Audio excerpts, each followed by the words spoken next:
Fuck. Oh.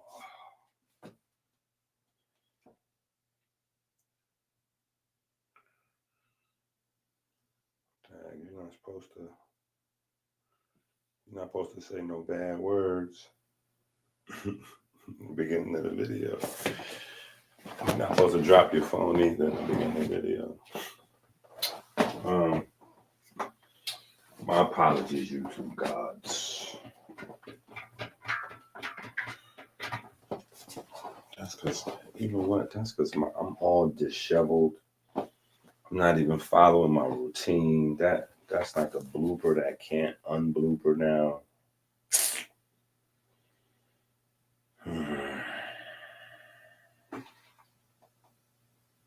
All right, let me get my life together. That's what happens when you don't go live in a few days and you live like a hermit.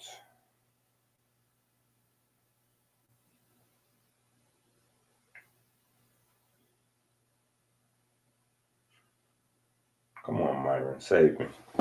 Myron! Ooh, I can't stand. Myron! What? What are you doing? What you doing?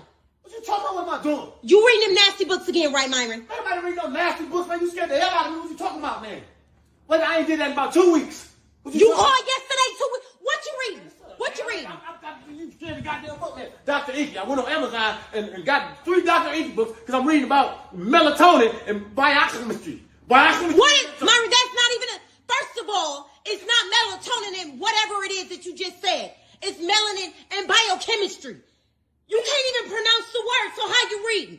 How you reading, Myron? I'm not looking at the pictures. I got the books right here. I'm looking at the pictures. You know, ain't nothing nasty about this. So what are you talking about? I got all the books right here. What are you talking about? Myron, you don't even know how to read. Every time we get mail, you bring it to me. You think I don't know that? I went to I got hooked on Phoenix. Now, what you talking about? I was hooked on Phoenix, so I know how to read. As of when? Because first of all, hooked on phonics, I believe it's for kids. There's no such thing as hooked on Phoenix. And if I recall, you're the same person that thought reindeer was pronounced reinder, and you're the same person that thought pigeon was pronounced piggion. So it makes sense that you went to hooked on Phoenix. Man, such a dumbass. No, you always trying to say somebody can't read. I know exactly what I'm talking about, man. I'm reading the book. I got the goddamn receipt right here. I got the goddamn receipt right here for the books. What you talking about? Well, you need to return them for somebody who know how to read them. And I still don't. It's probably all type of stuff in the inside of the books, Myron. That's how sneaky you are. Give me the books. Give me the books, Myron. Hell no. Give me the books, Myron. Give me the books, Myron. I'm not giving you none. I got these books off Amazon. I'm not giving you the books. Ain't that no? Yeah, well, bye. Bye. I've been in this game. Yeah, you're animals to this shit. Animal, baby.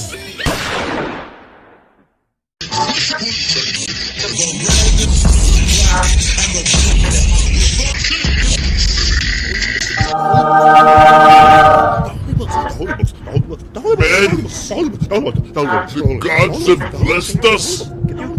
We must act now. We must act now to save us, to save our souls.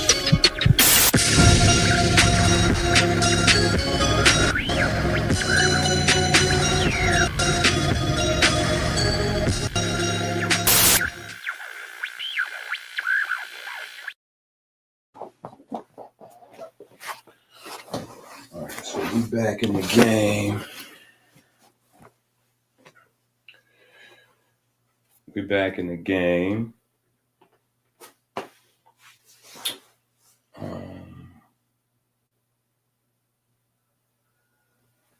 Ooh, I told y'all the waves is coming.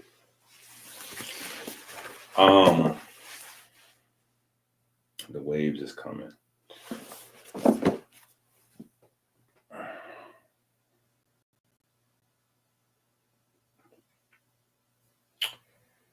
All right, so we're kind of going to pick up.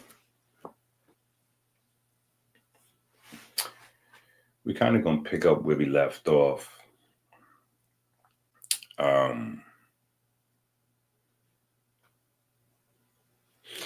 Kind of. right? We're kind of going to pick up where we left off. But before we get to that, I just wanted to thank everybody that supported, right? So let me thank y'all. And this is what I'm talking about specifically, right? Not people that support the Cash App, the books, the products, the Patreon, not that. A lot of people supported our brother down in North Carolina, right? Is my sound right? Let me check my sound. Okay. All right, yeah, sound is good. Sound is too loud, actually. Let's fix that.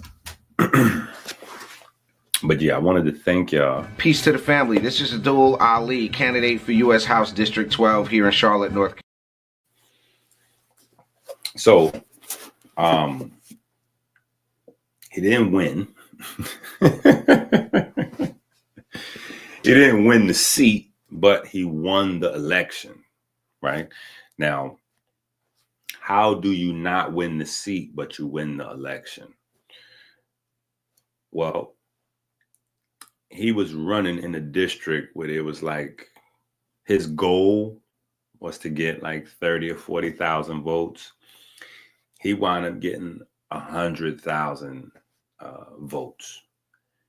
He wound up getting 100,000 votes, and he was key in flipping a lot of the voters in North Carolina to make sure that the Republicans won North Carolina, right? So even the people that are running for seats that are obviously lower than the president, they still count as far as the presidential campaign. So I want to thank everybody that supported what bro had going on, right? What else did I want to talk about? Damn, there's so much stuff that's been going on. I was going to come online and troll a little bit. But I can't really troll. You know, I'm glad that Trump got in and Kamala didn't get elected. Thank God, right? But what are we going to do 2028? You know, I was in WAC 100 room, you know, they call it the goo. You know what I'm saying? I was down in the goo. And I was listening to the people on his stage, and they was like celebrating the victory.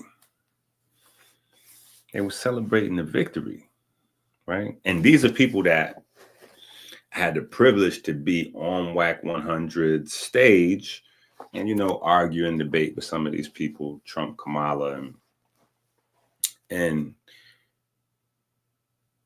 this is what I'm saying. And we're going to get to what we on, you know what I'm saying? But this is what I'm saying about deceptive politics, right? I really want to say this.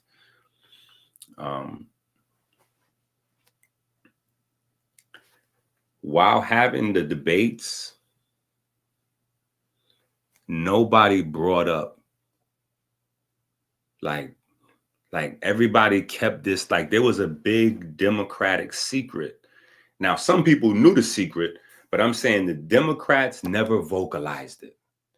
It was just something they knew deep down inside that they was pushing for. And so, you know, knowing something and seeing something is two different things. You know what I'm saying? Like knowing it internally, but you haven't seen it. Like you ain't seen it. Man, I was in WAC 100 room and I'm just listening. And these folks come on the stage and they're like, yeah, well, we got to celebrate the victory. And I'm like, what victory? I'm like, I must be confused. They must be trying to pull the vote didn't count. You know, I don't know what they're doing. I'm like, what victory? I didn't have to wait long for the answer. They were celebrating the fact that Delaware, they won because in Delaware, they have the first transgender person in office. And, they're getting ready to change a lot of stuff going on in Delaware. So,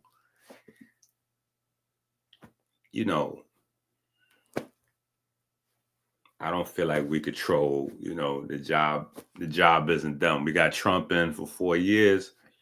Great. 2028. The saga continues. The saga continues. And I'm not saying nothing is wrong with whatever, or them, they shouldn't be celebrating whatever. But again, the Black struggle is not the gay struggle. Period. Any way of trying to make it seem like that is more confusion. And literally, for the people that thought that this was off topic because we should be on autism, no, this is on topic, and it's been on topic with the colon cancer. It's been on topic with, the women not being fertile. It's been on topic with the disproportionate amount of Black babies that are aborted at Planned Parenthood. It's been on topic with the mystery reasons why Black folks are getting the type 2 diabetes. It's been on topic with the mystery high blood pressure shit, the mystery STDs, and autism is right in that same pocket. Autism's right in that same pocket because every year the numbers fluctuate with autism. But the one thing that never changes is that, you guessed it, somehow Black folks is at the front of that line. The only thing that really seems to change with all of these different situations is whether Black women are at the front of the line, like lupus, Black adults, Black men, Black girls, right? Because Black girls are at the front of the line with fibroids, right? Now that we know a lot of the risk factors are formulated between, 5 years old and 9 years old for, getting fibroids later. Black girls at the front of that list, right? And with autism, it's young, it's Black boys, right? It's Black boys, it's male Black babies. So,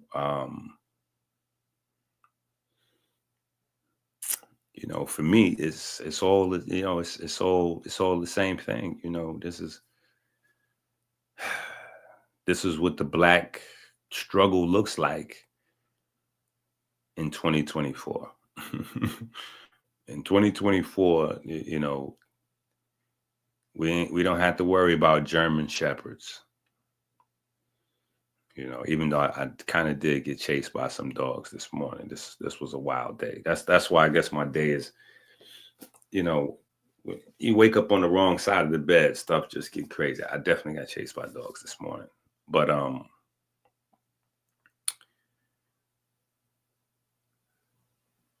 yeah, if it was just hoses and German shepherds.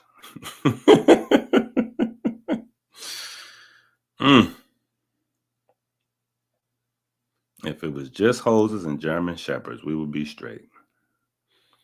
But it's crazy. It's crazy. And the autism, like I said, it's right. It fits right in the pocket. It's right in the pocket with all of the rest of these things. Oh yeah, the Black children, Black boys, Black boys are everybody's. And again, like diabetes, like colon cancer, like, STD, everybody's subject. But it's just, and you got to start to scratch your head after a while. After a while, you have to start to scratch your head. Forget about all of the work that we're doing to combat these conditions, right? You have to say something is clearly wrong with this scenario when the same group of people, every HIV, like you name it. Breast cancer, you name it. For me, the straw that broke the camel's back was skin cancer, because I think that we all kind of had this reservation in the back of our mind, like melanin was at least gonna hold that down. Like, shit, we got the melanin. Okay, we can at least go get that sunlight.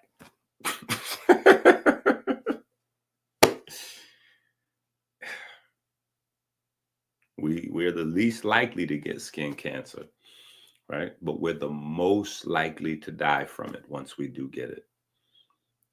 So it's just crazy. So all we can do is teach, share the information, do the work. Oh my God. Oh no, that's a fact. That's what they were celebrating, bro. It might be time to move around. It might be time to move around. That's a certified fact. Might be time to move around. I spent a lot of time in Delaware when I lived in Philly. You know what I'm saying? And I'm only saying that to say, you could find a nice place outskirts of Philly. You know what I'm saying? You don't want to go in Philly because it's kind of wild in Philly. You know what I'm saying? But outskirts of Philly, I was in Philly. It was wild. It was wild. You know what I'm saying? But if you're in Delaware, moving to Philly might seem like going backwards, but you can find a lot of nice places in and around Philly. That might be the vibe, bro.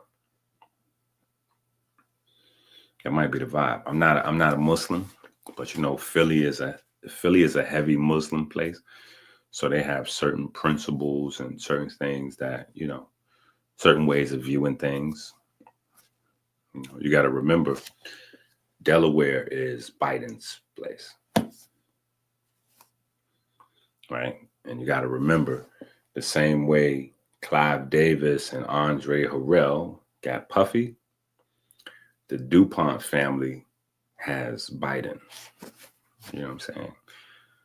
And that's as far as I'll go on that. Yeah, everything ain't for you too. Some things people got to learn about, you got to figure shit out. You know what I'm saying? But yeah, so it might be time to start looking around.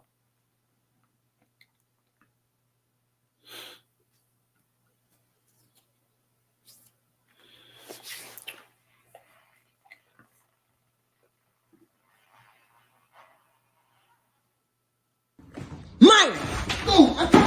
Myron! What? What are you doing? What you doing? What you talking about? What am I doing? You reading them nasty books again, right, Myron? Everybody read those nasty books, man. You scared the hell out of me. What you talking about, man? Wait, I ain't did that in about 2 weeks. You called yesterday, too. What you reading? What you reading? You scared the goddamn book, man. Dr. Inky. I went on Amazon and got 3 Dr. Inky books because I'm reading about melatonin and biochemistry. What is, Myron, that's not even first of all, it's not melatonin and whatever it is that you just said. It's melanin and biochemistry. You can't even pronounce the word, so how you reading? How you reading, Myron? I'm not looking at the pictures. I got the books right here. I'm looking at the pictures. This ain't nothing nasty about this. So what are you talking about? I got all the books right here. What are you talking about? Myron, you don't even know how to read. Every time we get mail, you bring it to me. You think I don't know that? I got hooked on Phoenix. Now, what you talking about? I was hooked on Phoenix, so I know how to read. As a win, because first of all, hooked on phonics, I believe it's for kids. There's no such thing as hooked on Phoenix. And if I recall, you're the same person that thought reindeer was pronounced reinder, and you're the same person that thought pigeon was pronounced piggion. So it makes sense that you went to hooked on Phoenix. Man, such a dumbass. No, you always trying to say somebody can't read. I know exactly what I'm talking about, man. I'm reading the book. I got the goddamn receipt right here. I got the goddamn receipt right here for the books. What you talking about? Well, you need to return them for somebody who know how to read them. And I still don't. It's probably all type of stuff in the inside of the books, Myron. That's how sneaky you are. Give me the books. Give me the books, Myron. Hell no. Give me the books, Myron. Give me the books, Myron. I'm not giving you none. I got these books off Amazon. I'm not giving you the books. Ain't that no. Yo, well, bye. Bye. I've been in this game. Yeah, you animals to the shit. Animal, man.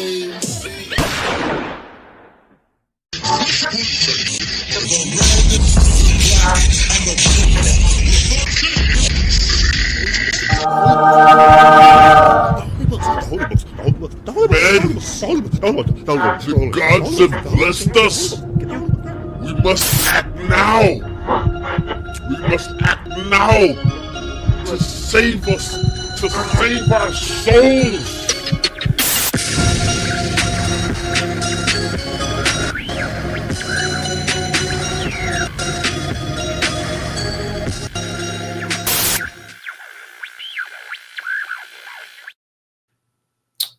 All right, so this is the new book, right? Here we go. Can we get this thing together? All right. This is the new book. We're going in. Now, we've been building up to this point, and I can't say that I'm not biased.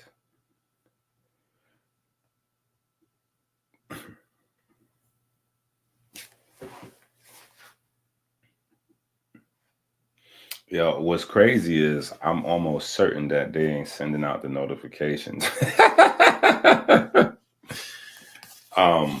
they ain't fucking with us on the notifications. It's all good. When I get going back to back, and they'll probably put some notifications up after a couple of days. It's all right. The people that catch this. But shout out to the people in here. Right. But let me say this. We've been on a mission, on a secret mission with this. Right. And, you know, part of it is, you know, like I said, I can't say I'm not biased because I have a niece and a nephew that are autistic. Right? I have a niece and a nephew that are autistic.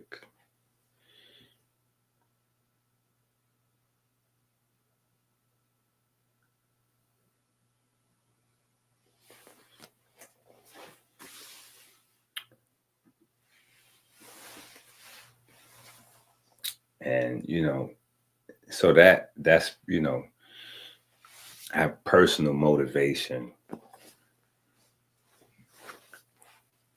for, you know, just going down this line of thought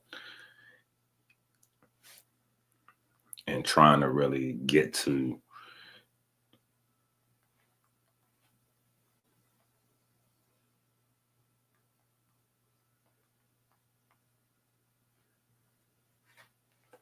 the nitty gritty, you know, trying to get to the bottom of this to really figure out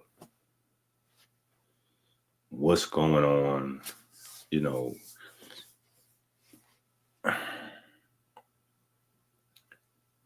If we're not doing this for the babies, if we're not doing this for the next generation, the generation after, right? I'm like, you know, I'm not making a big deal out of it. I'm waiting to see what happens with Christmas, but I'm disappointed with the generational health sales, right? I figured those books would be like our most popular books, and they're not our most popular books. So I have a little beef with y'all at home, but you know, I'll see what happens by January, right? I'm reserving my anger to see if y'all bought Jordans instead of generational health books, or you know, Grand Theft Auto 6 or whatever is supposed to be coming out, GTA 7 or whatever the next one is. But yeah, you know what I'm saying? You know, I went to see my sister. I hadn't seen her in years.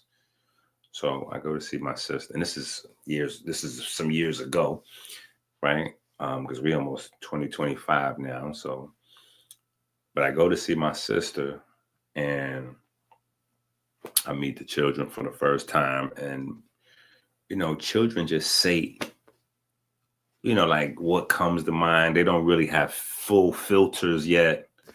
And so one of my little ones was like, oh yeah, Dad, you could just, give him some mama atomics. Oh, I wish it was that simple. Right? I wish it was that simple. So I don't know. From that time, I just kind of been on like my thing is diabetes. My thing is melanin. I have an obsession with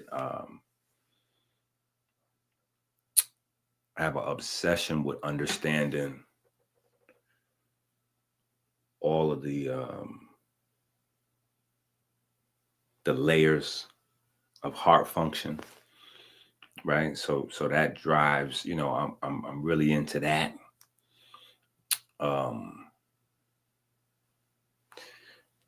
So if I'm sitting back and I don't have anything to do specifically, and I'm just researching just because, that's what I'm gonna be looking into. You know what I'm saying? I'll be in that bag somewhere. I'll be in the diabetes universe somewhere. And that's a big area of study, right? That's a big area of research, because the diabetes encompasses skeletal muscles and exercise and things like that.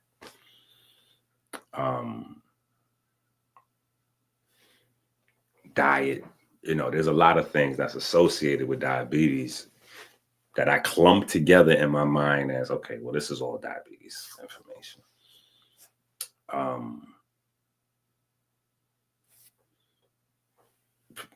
Pigment, opsins, melanin, right? That whole universe, heart function. But that personally, and I'm not sure if it was more because it's family or maybe it's ego. I think it's probably somewhere in between the two. I think it's definitely family, right? It's my niece and my nephew, you know what I'm saying? But on the flip side, right? On the flip side,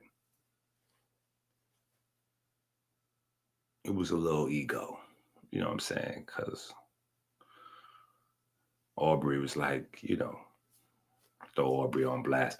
Aubrey was like, Dad, you could just give him some mama atomics, right?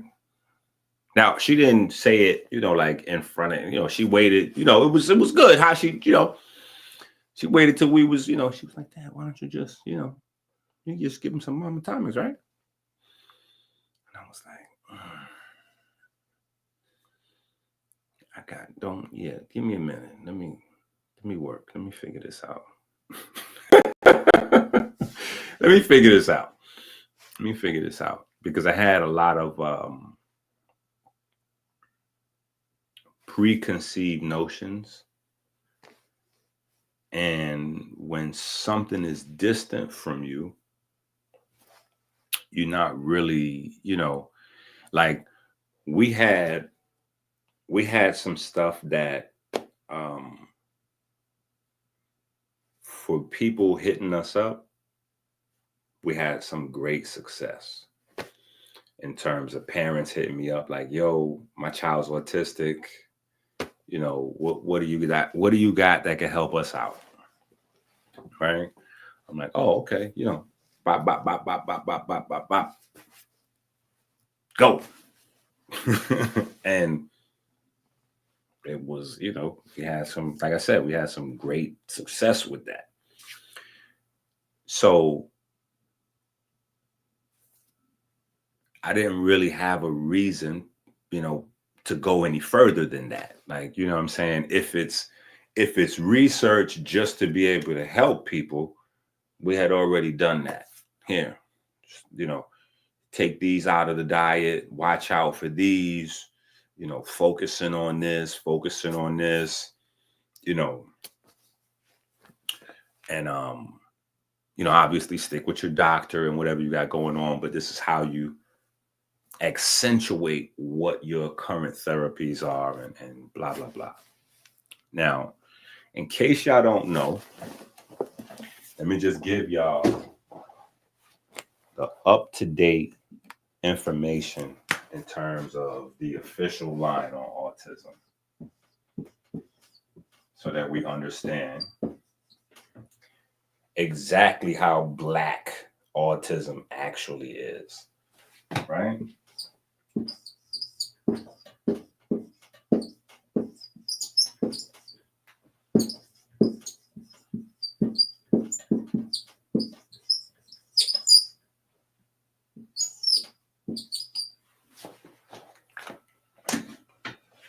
Okay, I think this was the marker that was struggling, and then we replaced it, right? Then we replaced this struggle marker. Let me drop that so we know. Okay, here we go. Yeah, here we go.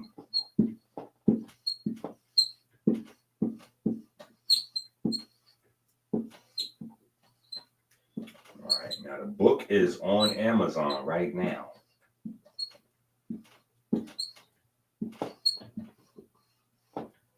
Some people were waiting for this book. Some people were waiting for this book. So the book is on Amazon. Right?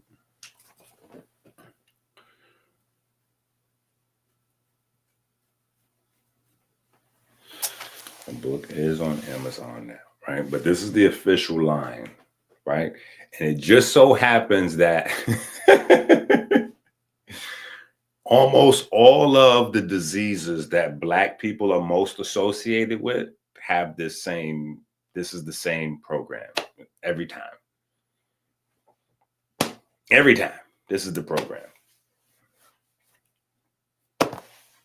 Right? So it does get weird after a while when you keep seeing, like, you know, and the only official treatment that they have are antipsychotic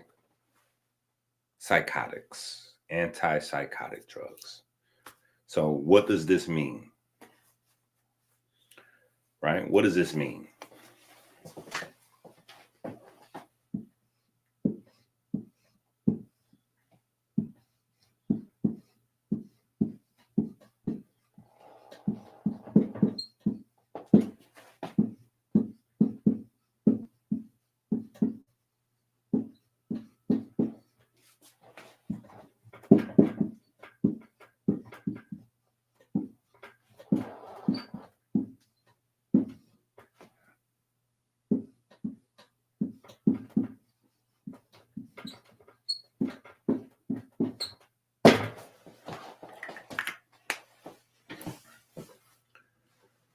What does that mean?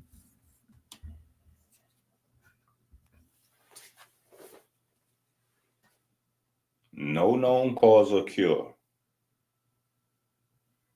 This means that alternative treatments are the main treatments.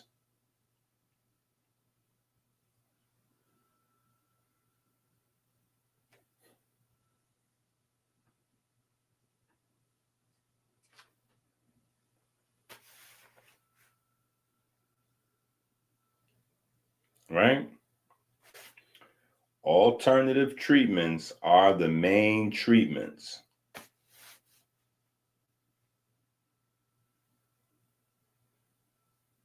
So a lot of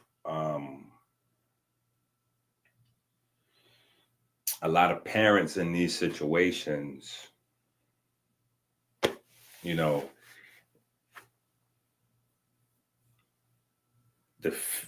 it's almost like when you have a child that's autistic, you become to some degree autistic because of the fear and anxiety you have because you don't have a understanding. You don't have a line of understanding. What do I mean? I'll give you an example. If you go down the autism rabbit hole, right? If you go down the autism rabbit hole, you can easily find yourself with the anti-vaxxers, right? There's a alternative stream of information that if you go down into the autism rabbit hole, you surface over there, right? And so you're in that place, right? Right up until the point where you read about children that haven't had vaccines or excess vaccines or whatever the case, they had autism, they still had autism, right? So then you might realize you might have wasted weeks and months and weeks and months following a line of thought like, your child's condition may be getting worse while you're chasing something that may not be, and even still, you don't really have a understanding of what's actually going on in terms of the biochemistry, right?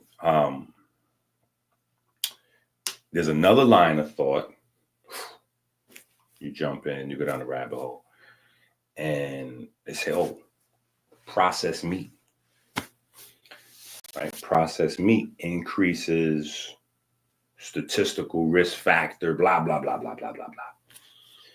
Right? So you jump into the autism rabbit hole, you get caught in that stream of information.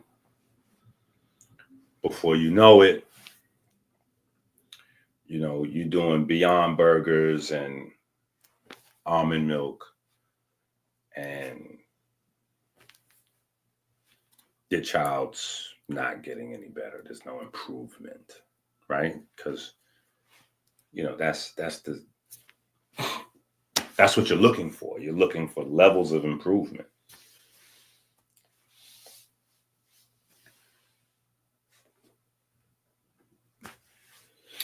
Talk that talk. That's what I'm talking about. Talk that talk, man. That's what I'm talking about.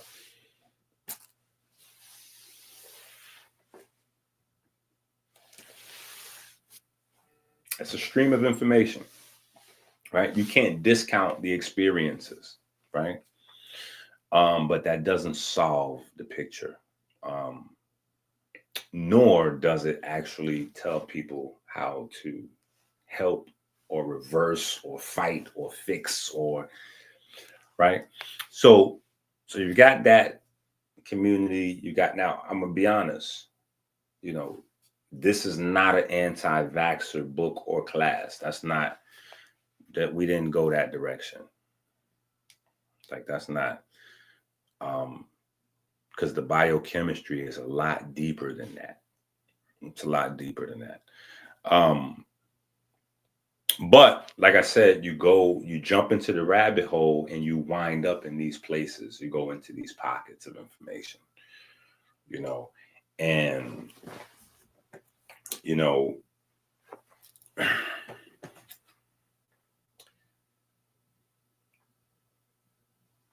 for me, with the science, it's important to find the mechanisms, right? Because if there are children, and of course there are, that have had issues with certain, medications or whatever, and then they, okay, boom. What is the mechanism here? What's the trigger here, right? And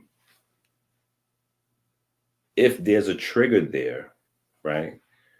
Children that are not exposed to that at all, that become autistic, how does the two relate? How does the two relate? Right? How does the two different things relate? So what I find out is autism is very much like diabetes. Autism is very much like type 2 diabetes.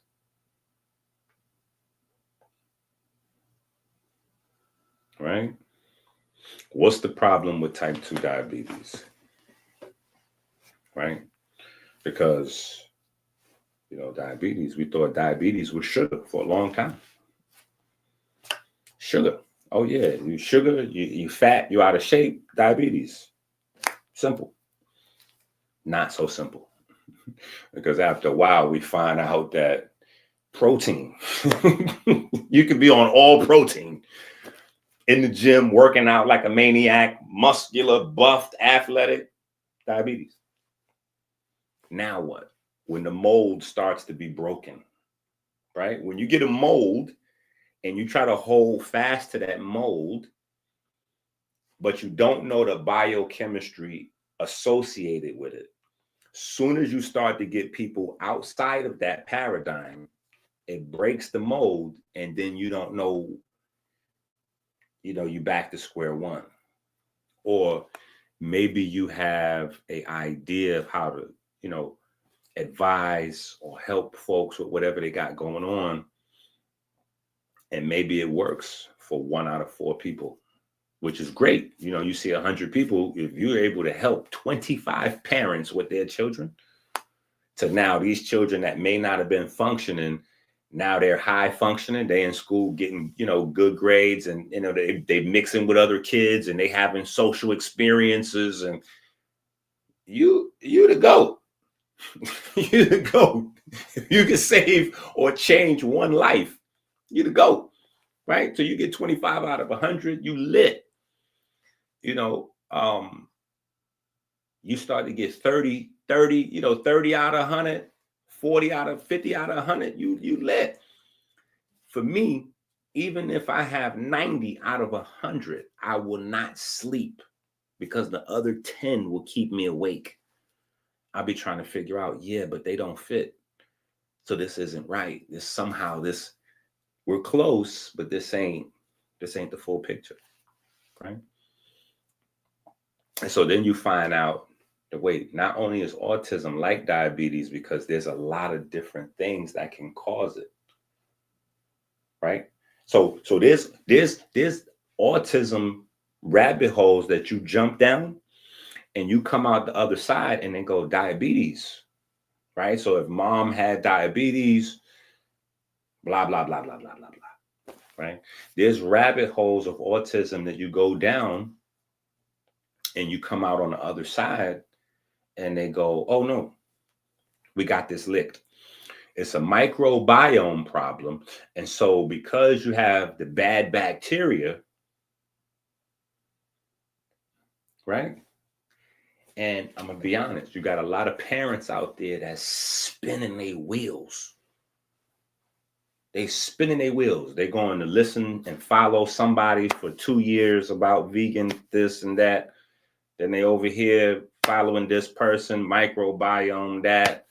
They watching, I don't know, Robert De Niro or whoever that is, the documentary. They just going from thing to thing to thing because there's not a definitive understanding on what is actually happening.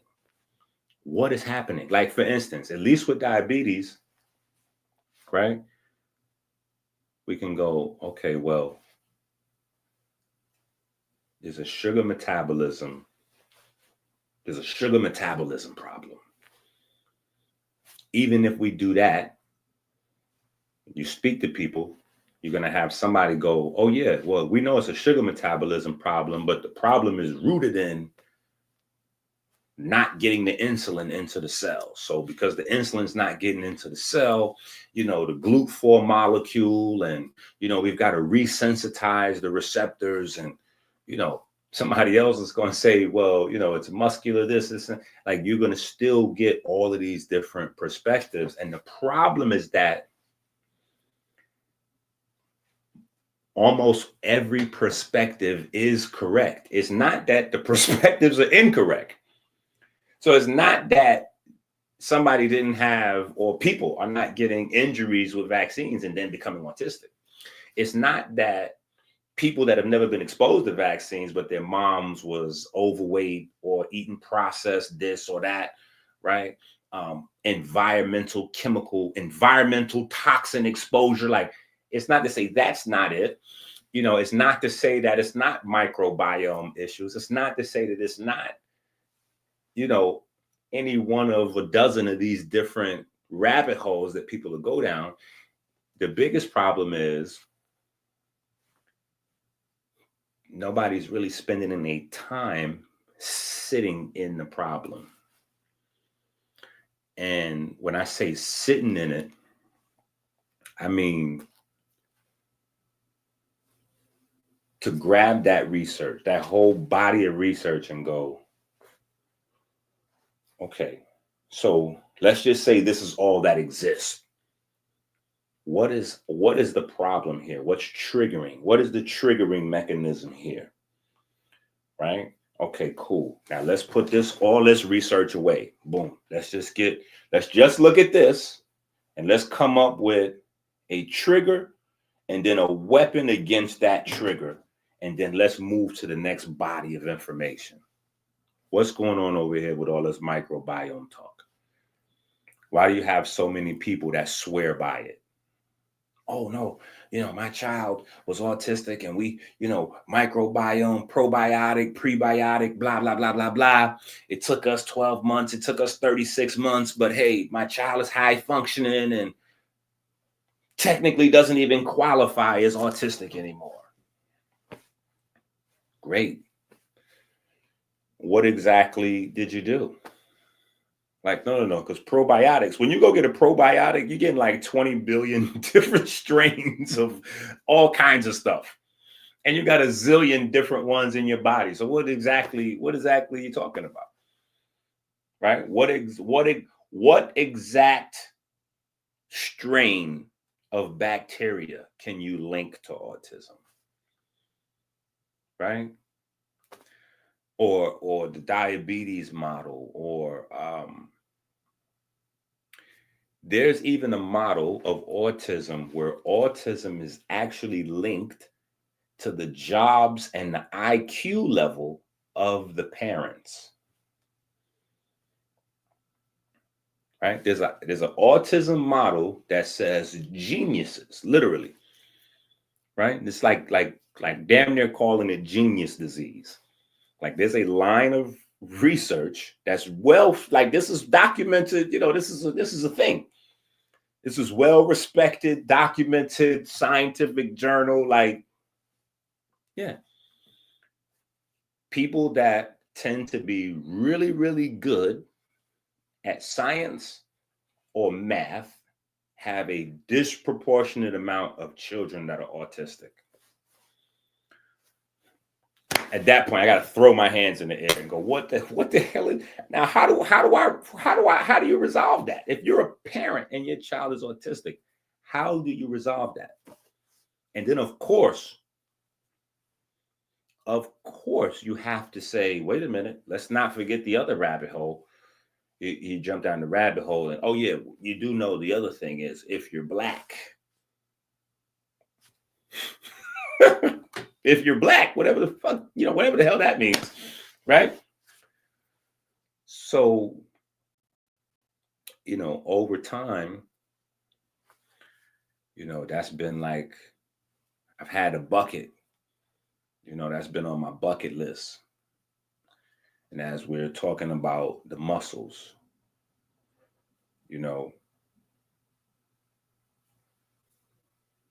we're creating a specific research bundle. We're creating a certain research bundle, certain files like, oh, wait a minute. Okay, yeah, let's put this over here. But let's also put this over here. We're going to start this autism book. I don't know how this is going to shape up. We're going to do something with this. Right? So then you got some nerve book. Once we got a good bit of research on the brain, okay, yeah, let's put this book out. It's a good way to start this conversation. right? We put out Inky and the Brainwave. Okay. In that book, we start the conversation around ApoE4, right? This guy right here. Look. ApoE4.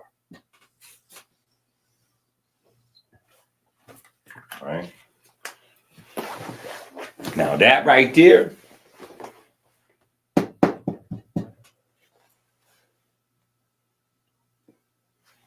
we started the cooking on this. And the funny thing is we had started this conversation back when I did the Vegan Babies book. So that's more than 10 years ago.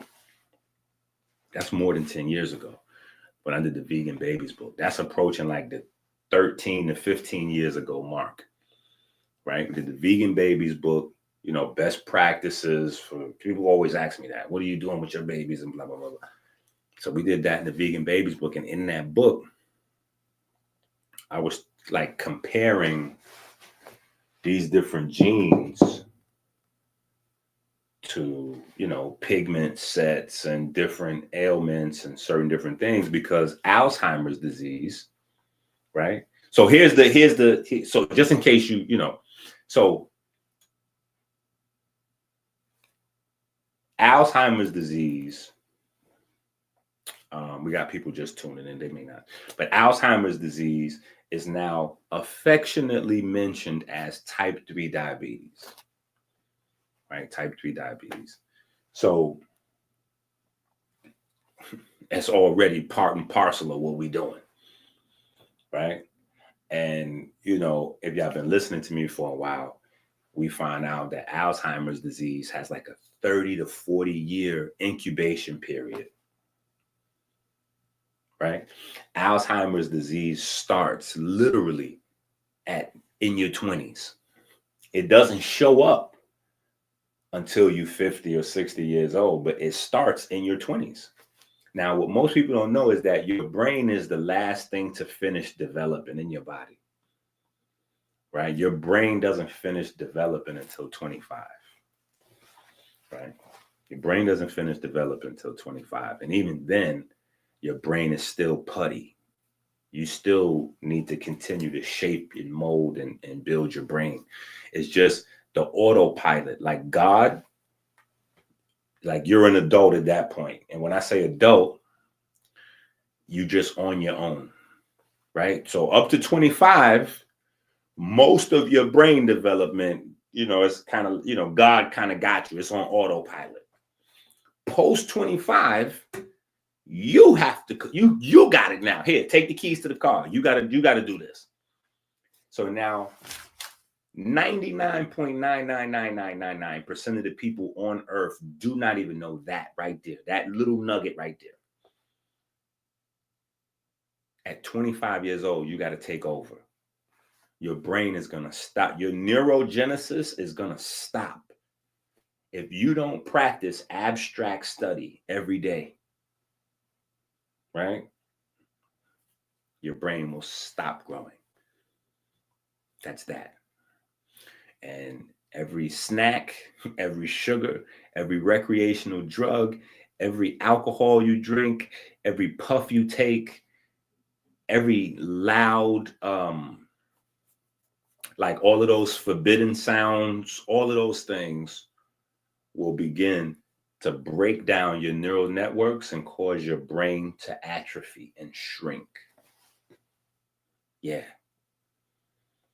You know what I'm saying? Right at 25. Zoop. So, so the whole Alzheimer's thing, you know, being linked to diabetes, boom. All right, cool. And then, of course, you know, Alzheimer's disease is definitely a Black disease. Black folks at the front of that. So much so to the point that they got Samuel Jackson to do like an Apple movie series on the experimental Alzheimer's drug where he was the old man with Alzheimer's or whatever the case may be. But so I get busy with the get busy. Eventually I find this research, and so people that hit me up about Alzheimer's, we're doing some good stuff, right? So this is buried in my file somewhere. Vegan baby stuff. Ooh. When I start going back into the brain, right? Talking about the brain.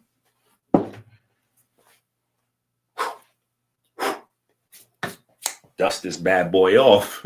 Let me go look at them damn articles again. Come to find out, a couple of clicks, bam. Alzheimer's. Then to find out, there's 3 different apogenes, right? And what apo does is a fat transporter. So fat transporting, particularly cholesterol, right? So now you know because that's Enki's law of metabolism is centered around cholesterol, right? Because cholesterol is the center of, cholesterol is everything. It's the center of everything, right? So it's in the Inky and the Brain. And we're gonna be spending some time in these books, but so because we went in this book and we kind of was talking just about like the herbs and the herb receptors and how herbs are metabolized and blah blah blah. And I said we was going to circle back around to the book. We opened the book up briefly one day when we was having a conversation about kidneys, right? Because we got some kidney chemistry in here, because obviously the brain is dependent on the kidneys and some other stuff, but that's a sign that you're having kidney issues, right? If you can't concentrate, you can't read, you can't think, those are early warning signs, so you don't have to wait till you have stage 5 kidney disease. If stuff's going on with your brain, chances are there could be stuff going on with your kidneys, right? So we having that conversation. Anyway, thank God for the idiot. Thank God for the not so good of a scholar, Reggie, because Reggie made me open up some of that stuff again, just so I could beat him up. Pause on the Aya Heru. I had to go back into my brain chemistry bag, and so anyway, come to find out, this is similar to like chicken pox and shingles, right? This is very similar to chicken pox and shingles, and what I mean by that is autism in youth, Alzheimer's in old age. Autism in youth, Alzheimer's in old age. So you do have people, and this was another interesting thing, people that were growing out of their autism. I'm like, wait, what? I'm like, what is this? What do you mean they're growing out of this? How you grow out of it? You know what I'm saying? Like, so that was a thing. And you got to understand, let me say this. Let me stop. And I probably should have said this at the beginning. What I'm taking you through is decades and decades of research. Not decades and decades of research that I've done, but decades and decades of research around the world, right? Because autism didn't even start off as autism. So you got to understand the research has drastically changed, and it changes every 10 years. Every 10 years, there's a brand new, we're sure this is the reason type of thing with autism. Right?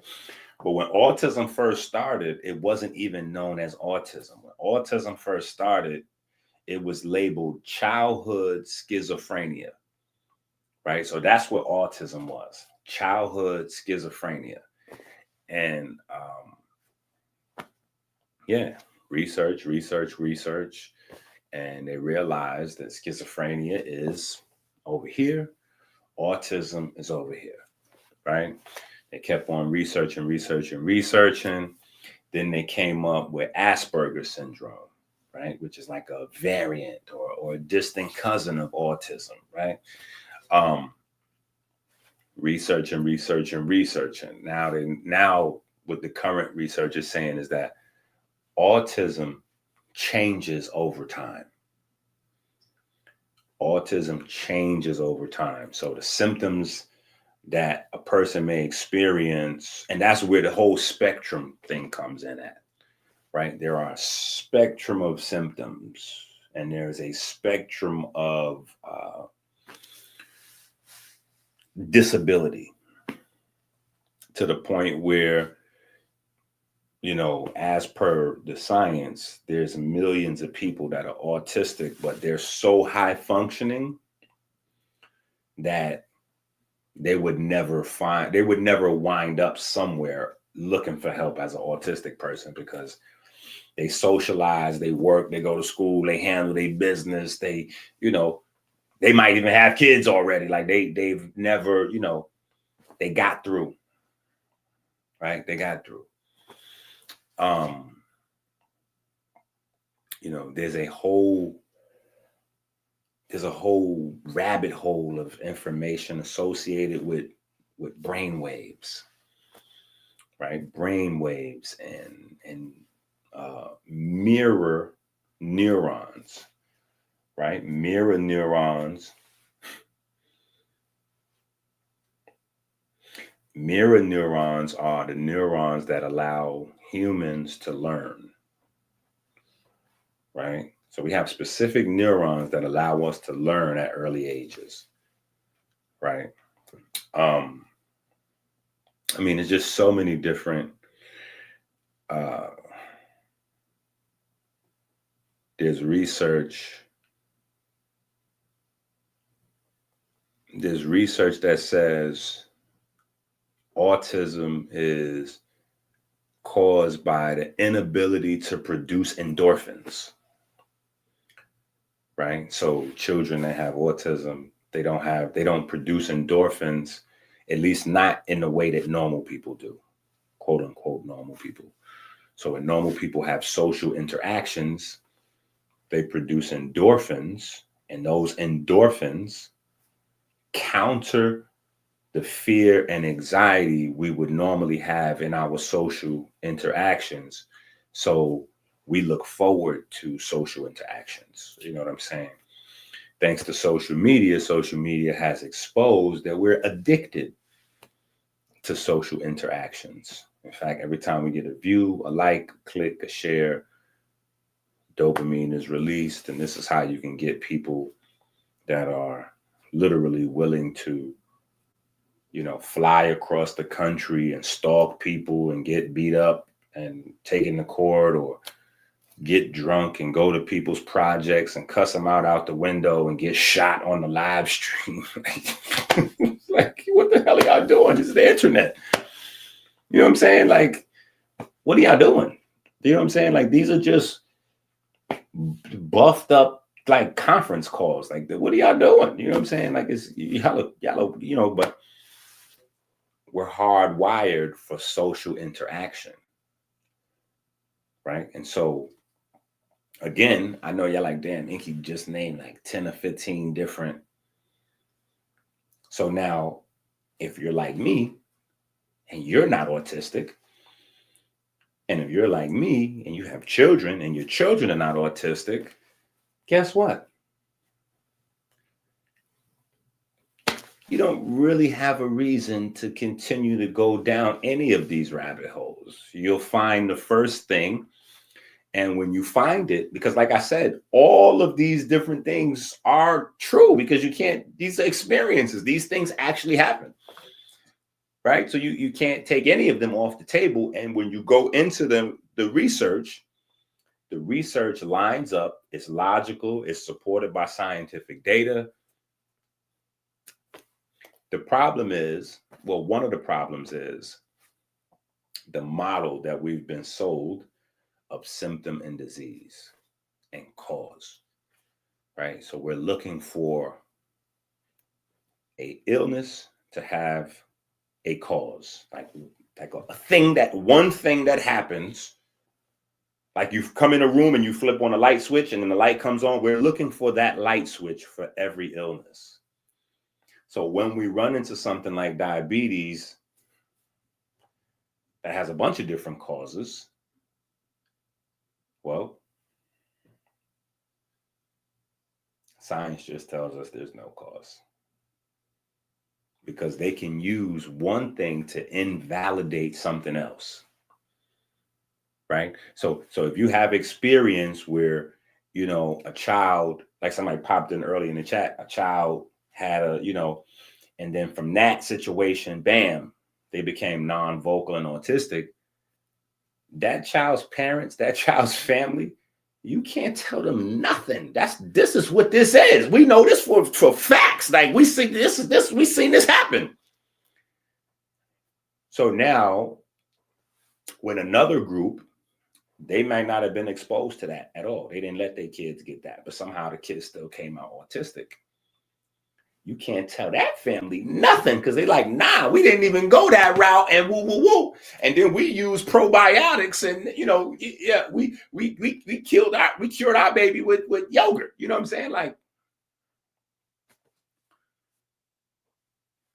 the scientific accuracy of this situation, they can use to invalidate that one. Well, you say, oh, well, that can't be true, because if that was true, then what about this family? And the problem is not the situations, because people will wind up debating and arguing and going nowhere. The problem is the model. That one thing has to be true. Right? Because if you go down certain rabbit holes, I could keep, if you notice, we could talk for a few and then pop up another rabbit hole.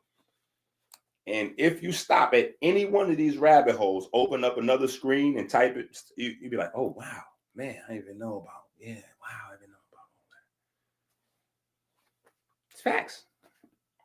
Right? So we could pop open another screen, go, oh yeah, there's another rabbit hole where they've been using vasopressin, right? Vasopressin is forget vasopressin, because that's secondary. There's another rabbit hole where they were using oxytocin, right? The bonding hormone, right? The bonding or the love hormone, right? Amazing success. 40% of children respond so well that they was no longer classified as autistic to oxytocin. But then trying to figure out the rest of the 60% of the kids, they start using vasopressin and they got similar results. It was amazing results, but less than half, a third of the, it's only a third, but still for the families that got relief, this is a miracle thing. But each different rabbit hole, each different success, the way our model of viewing things is set up, invalidates every other experience. So the parents that go on the heavy metal chelation, right? And they have heavy metal chelation, boom, they got success with that. They'll use that to invalidate the parents who've had great success with microbiome, And some parents are going so far, they're doing feces transplants, poop transplants. They're taking healthy poop from healthy kids and implanting it into the autistic kids. Same thing like what they do with allergies. Great success. Poop transplants, probiotic treatment. Another group of kids, they're giving them hormone shots, oxytocin, vasopressin, amazing results, right? But the way our model is set up, you're going to invalidate one group with another, so you're not making progress. You kind of using it to stay in a standstill kind of place, because the way we process it is, if this is true, then that means that's not true. So for me, right? Looking at this entire landscape, I'm like, all of these things are true, clearly, because not only do you have the people who've had these experiences that you can't write off, the scientific journals validate all of this. Like they have concrete, you know what I mean? Even some stuff I haven't even, right? Concrete. So my thing was, okay, we got to swim to the deepest waters, right? We've got to figure out, how does a heavy metal chelation help? What is it fixing? What's the mess? How does the microbiome, the probiotic, or the poop transplants, like, how is that working? What does the microbiome and poop transplants have in common with the heavy metal detoxes? Right? What does that have in common with oxytocin and vasopressin treatments? You know what I'm saying? Like, what do those things all have in common where the successes are, right? How does that line up with this ApoE4 gene that is that puts you on the high risk factor for autism or Alzheimer's, right? What are the underlying, because it's got to be something that they're all affecting, right? That we just can't see from the surface. You know what I'm saying? So I'm like, no, I got to figure out this whole mechanism.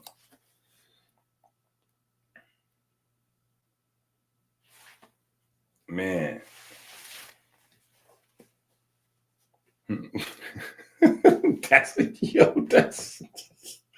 That's what it really came down to. That's what it really came down to. And I think that we were that we kicked some ass, but it took us some time. Because we had to really layer cake this thing out. Right? We had to really layer cake this thing out, because I had to start with schizophrenia. And a lot of that didn't make it into the books. There's a whole bunch of research that didn't make it into the book because I was just so all over the place with the research. You know what I'm saying? Because the subject matter takes you all over the place. Right? It takes you all over the place. So I said, yeah, we gotta go in some places that, like with my children, and my father taught it to me. You know what I'm saying? So it's a thing that it's a model that I have in my mind at all times, and I teach them. Like, if you lose your keys or you lose your phone, right? They'll be out looking for their keys or their phone or whatever. And they're like, I'm like, yo, Chase, you found your phone? No, I didn't find my phone. I'm like, so hold on. Did you get your team? That's what I call everybody else. When I'm talking to one child, your team is the other children. You know what I'm saying? So I'm like, you ain't put the team on it?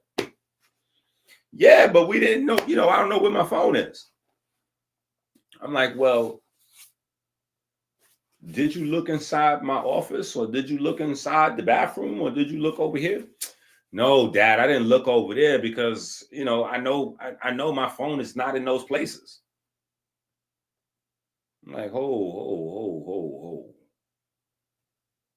How do you know your phone is not in those places?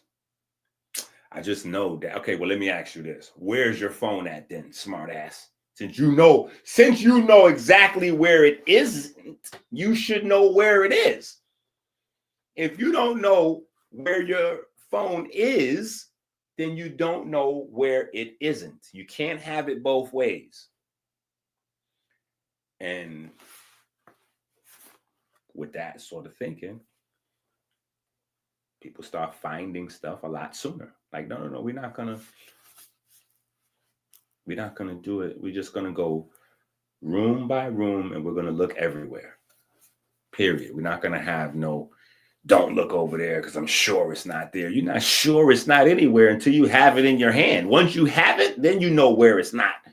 But if it's lost, it could be anywhere. In fact, the reason why you can't find it is because it's not where it usually is.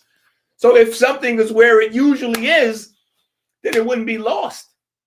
So the fact that you don't know where it is, knock off all that. I didn't look under the couch because it's not under the couch, or I didn't look downstairs or whatever. Like, nah.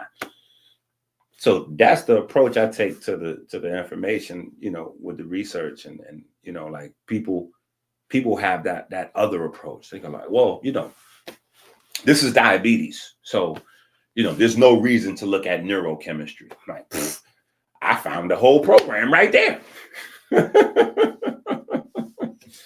You know what I'm saying? Right in the spot where nobody's looking. Usually it's right there laid out. You know what I'm saying? So so that's kind of the approach. Like, you know, we're gonna search everywhere. No stone unturned. And we're not gonna stop looking when we find something. So that's the other part. You know what I'm saying? Searching for a phone usually winds up with, and you need to clean up this living room. Yeah, that's why you couldn't find it, and you need to clean up this bedroom because that's why you couldn't find it. So once we find something, we go, oh, microbiome. Oh, this is dope right here. Okay, yeah, but we're not going to stop with this because it's too much other, right? We coming off of fibroids. Do you know that one of the main rabbit holes for autism is estrogen dominance?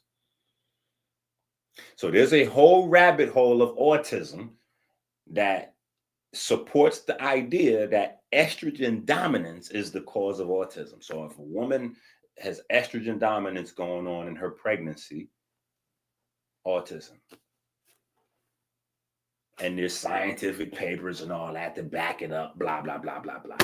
So now what does estrogen dominance do to the anti-vaxxers, to the diabetes people, to these people here that think this is the main thing, or to the microbiome, you know, probiotic? What does that do with all these different pockets of people? When you find the smoking gun, and the smoking gun is none of that. It's estrogen dominance. You go, oh, wow, it's estrogen dominance. You cannot stop at estrogen dominance. You got to make sure you clean that room. Matter of fact, listen, everybody stop everything. We just got to clean the house. Come on, let's clean the house. Let's clean up the house. And usually when we have those moments, not only do we find the phone, but we might find somebody's keys. Oh, damn, Dad, I was looking for that hat. Where was my hat at? Oh, yeah. Or I might find some of my stuff, you know, like, you know, whatever. You finding stuff.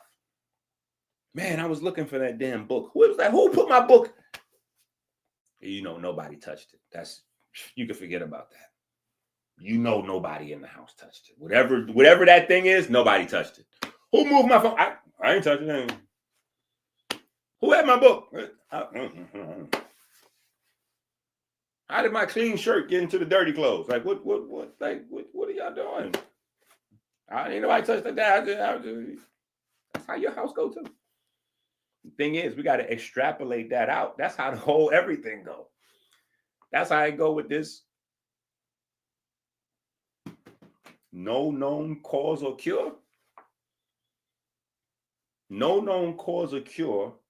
And see, this is stuff like this separates the men from the boys when it comes to holistic healing or being a naturopath, or even, you know, young medical doctors that haven't specialized in anything, right? Your willingness to step into the unknown, because if you really do this because you want to make a dent in the world, like you want to change the world, like you really about that. Oh, when you see this or anything like this, you at the starting line. On your march, get set. You at the starting line. You ready to jump in that race immediately, right? But if you're not really about that action, like this ain't your passion to heal and help people, you're not going to wrestle with this. Because you got to spend too much time trying to figure this shit out before you can sell shit. See, if you just selling shit to make money, this is a waste of time. You're going to have to stop selling shit for 6 months. You got to stop selling shit for 12 months or something. You got to stop selling stuff for a while till you can figure out what you're supposed to sell to people. Is anybody going to waste that time? They hustling. You know what I'm saying? You know, but, you know, that's not our thing on this side. Our thing is the information. You know what I'm saying? We create the work. We create the work. So, you know, I think we did a really good job. You know what I'm saying? Because I wasn't going to put autism on a book until I felt like I had, right? So we got, so you got some nerve book where we go deep into specific aspects of the anatomy.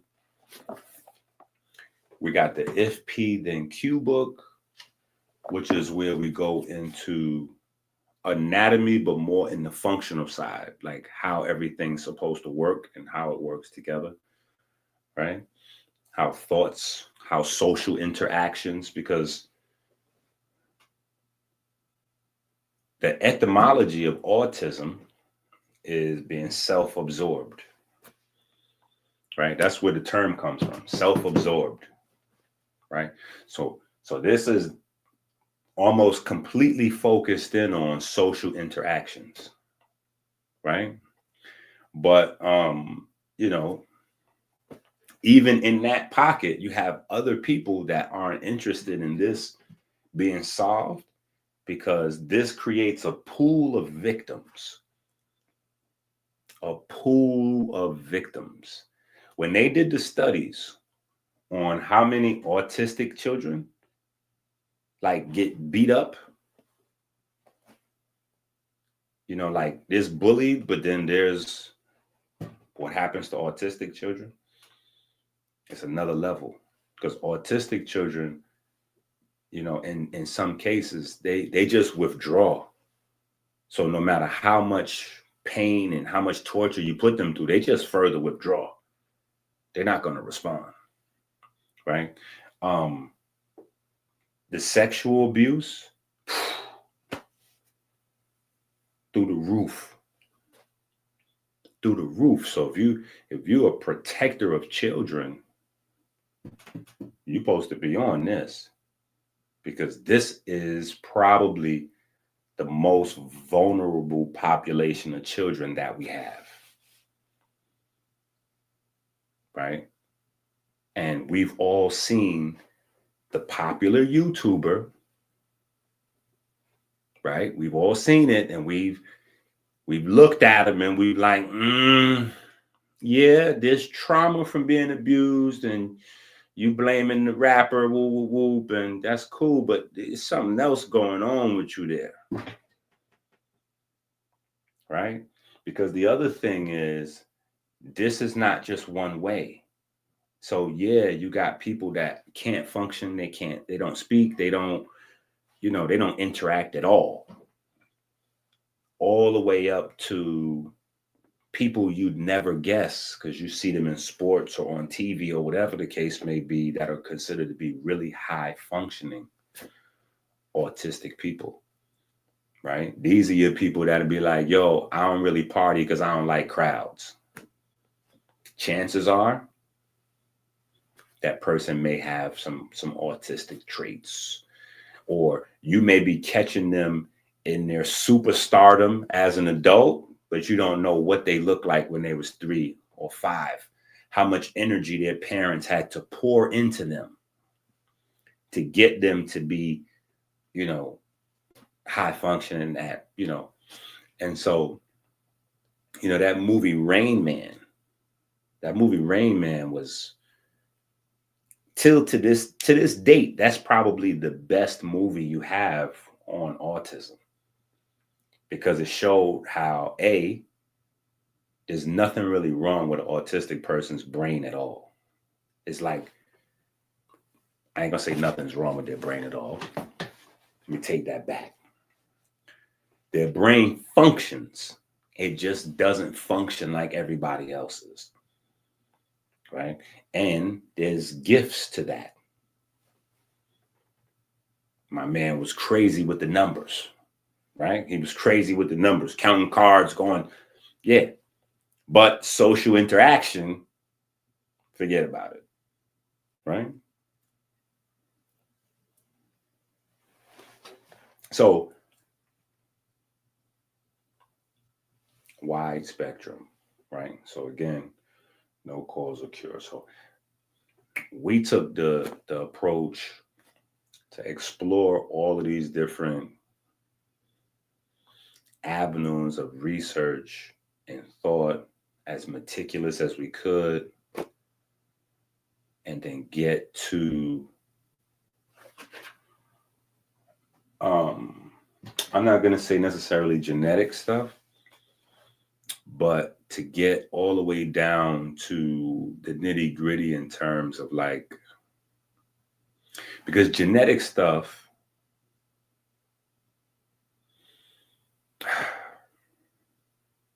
here's the story with genetics, right?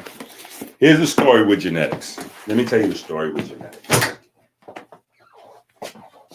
Here's the story with genetics.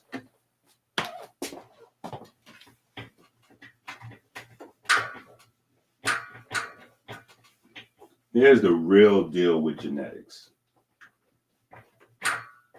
Right? Let me give you the real deal, the scam. We're going to talk about the fraud, right? Like tap water. Go get that 40-day fruit fast book if you want to hear about the scam of the century that's costing you your health, right? Tap water. And how tap water is affecting your melanin. Go get that book. You don't realize what's in that book. The 40-day fruit fast book, right? But sometimes you need to look at the scams, right? So let me tell you how, yet another way, because I done told y'all already 1,000 times how I used to drive my teachers crazy in school, right? So let me give y'all another story, right? Now, actually, some of y'all probably heard this story before, because I pride myself on this little story. It's one of my, one of my favorite memories.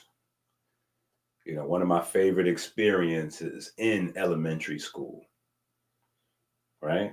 Because I made a good friend too, and he wound up being like a super, like today, like he's considered a super tough guy.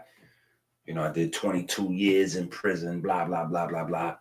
One of them guys, you know what I'm saying? But I made a friend this day with him. He was the friend I made that day. Now, at that time, obviously, we in elementary school, so I didn't know he wasn't the guy that did 22 years in prison. He was just, he used to fight a lot in the school. I used to fight a lot and get in trouble a lot. But I was in smart classes. He wasn't in the smart classes, right? But anyway, but he was in the smart. We technically, everybody in this school is in the smart classes. There's just levels to it. You know what I'm saying?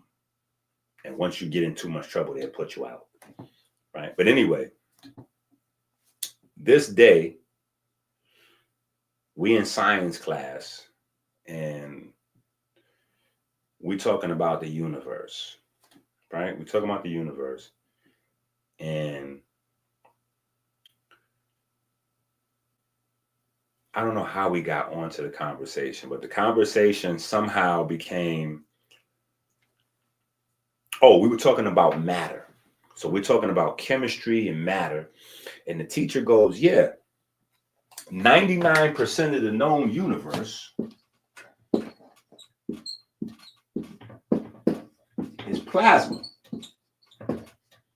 1% is matter. Right? 1% is matter. So now Hand goes up.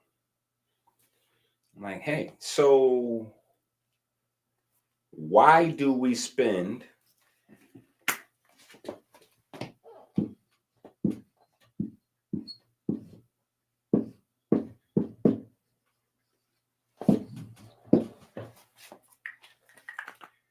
if 99% of the universe is plasma and 1% is matter, why are we spending 99% of our time on the 1% instead of studying this? Like, what are we doing? What? Especially if this comes from this, why would we be studying this? Man, me and the teacher went at it. I kicked her ass in that debate. I think that was like when I decided like debating was cool. But I got kicked out of the class. The kids was like cheering for me. I got sent down to the principal office. My man was down there. He got kicked. He's sent down there for beating somebody up. And then he took me through the school because the school was like a castle. So if anybody knows about PS 31 in the Bronx, it was literally a castle from like the 1800s or something like that. It had secret passages on the wall, all kind of stuff. It was crazy. Crazy place. Right? But yeah, we went through all of the passageways and that it was crazy. You know what I'm saying? Friend for life. Right? But anyway, we had a debate about this. Right? So this was a thing for me. My mind could not wrap around. I'm like, yo, we wasting our time. So right then, I was also like, not only did I get hooked on debating, I got hooked on this idea of plasma. Especially when I find out, man, don't we got plasma inside of, wait a minute. I'm like, ho. So my body is made out of plasma and the universe is made out of plasma? And then we're not going to have those discussions like ever? I was like, that's a problem. So then I'm really like, okay, I got to study science at the house if I want to study the stuff I'm interested in. I want to learn about this plasma and I want to learn about that plasma and I want to figure out what is the throughway? Like, how come that's plasma and how come this is plasma?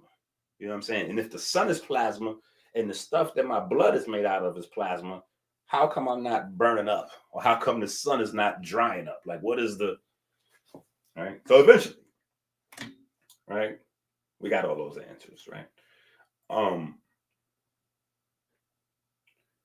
How's this related to the genes thing?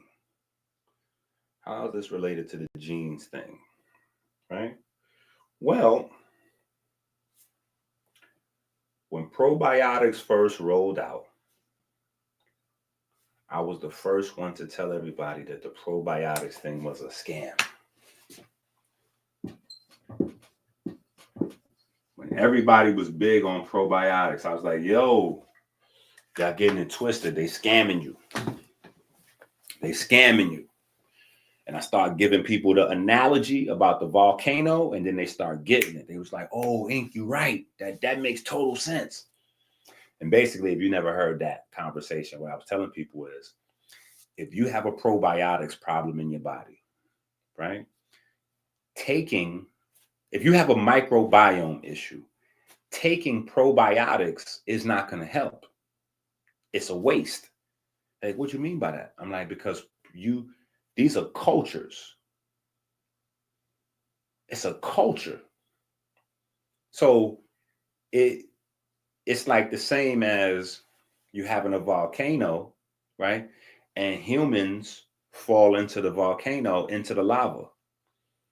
If a bunch of humans fall into an active volcano, it doesn't create like a city of people inside the lava. It's just a bunch of people, burning the hell up. Like, it doesn't. And you're like, well, how does that relate to your body? If your body does not support particular types of bacteria, consuming that bacteria is not going to change when they go into your body, because your body does not support their life. They're going to die quickly.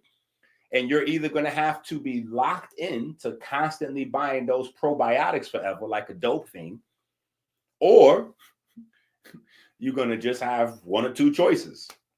Either you're going to have to accept whatever, however your body, you know, whatever the symptom of, you know, or you're going to have to change the environment. You have to change your internal environment before you start to do some probiotic stuff, right? You got to change your internal environment. So that became the conversation. Well, so how do I change the internal environment to support the bacteria I want to support? Now you're asking the right question. Now we enter the world of pigment and fiber and water and exercise and all of that kind of stuff, right? So anyway, yeah, no, I'll be all over the place, right? So with this genes thing, right, comes to find out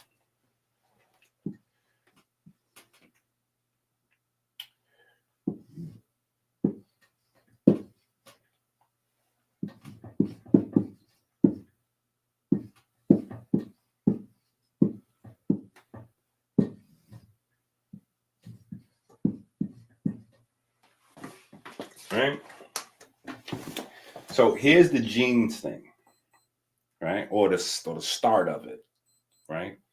And like, Inky, please make some sense out of this, right? In your body,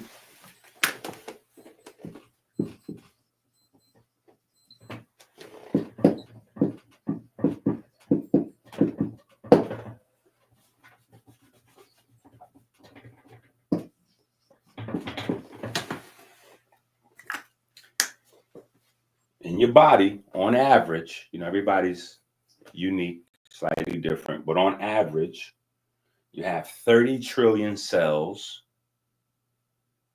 that technically are distinguished as yours, human cells, and then you have 39 trillion cells from the microbiome, right? 39 trillion cells. Now, the difference is all of these cells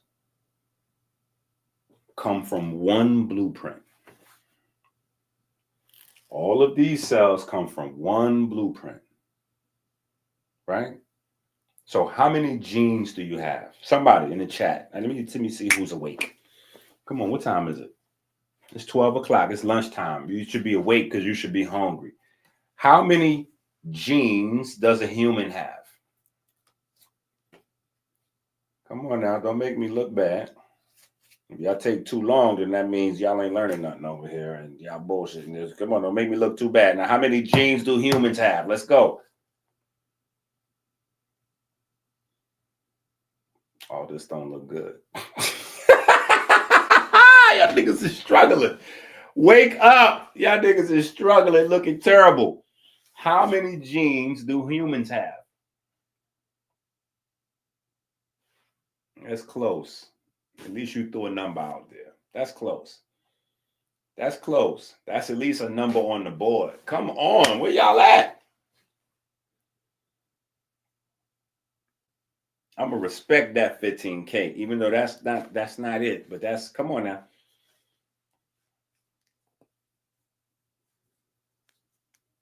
Y'all niggas could have hit Google, Chat GPT, all kind of shit by now. Jesus Christ. What is happening to y'all?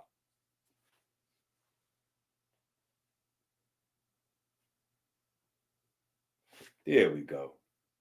There we go. Somebody said 365. I'm going to fight you.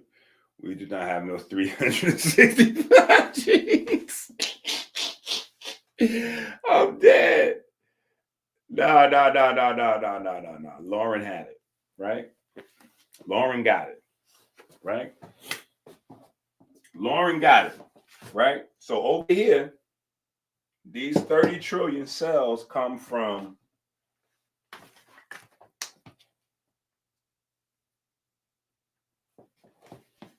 let me look at this.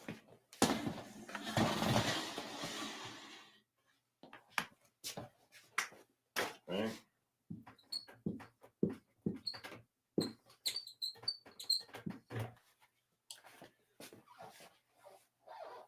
$20,000 genes.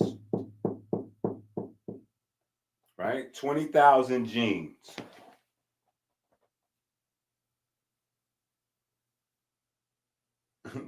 Somebody said 1,500 if you got good poop. I'm dead.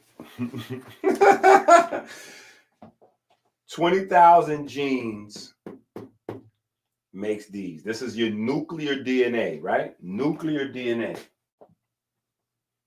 Nuclear DNA. All right. 20,000 genes, right? How many genes do we have from the bacteria side? On the bacteria side, we have somewhere around 12 million. Something like that. Yeah, I think it's like 12 million.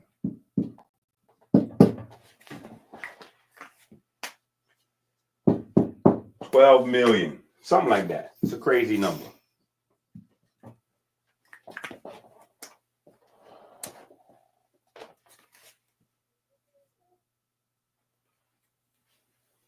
Right?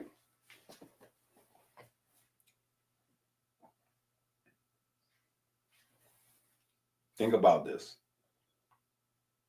Right? Millions, thousands, millions, thousands.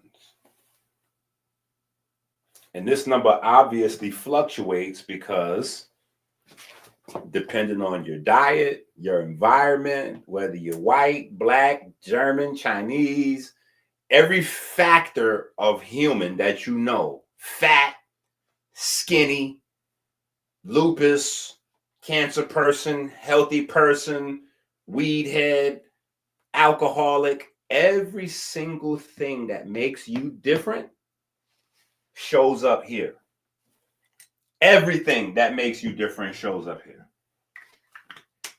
Everything. If your mama had you with a C-section, your bacteria is different than mine. I have bacteria in my microbiome that no matter what you eat, you can't get because you came from a C-section.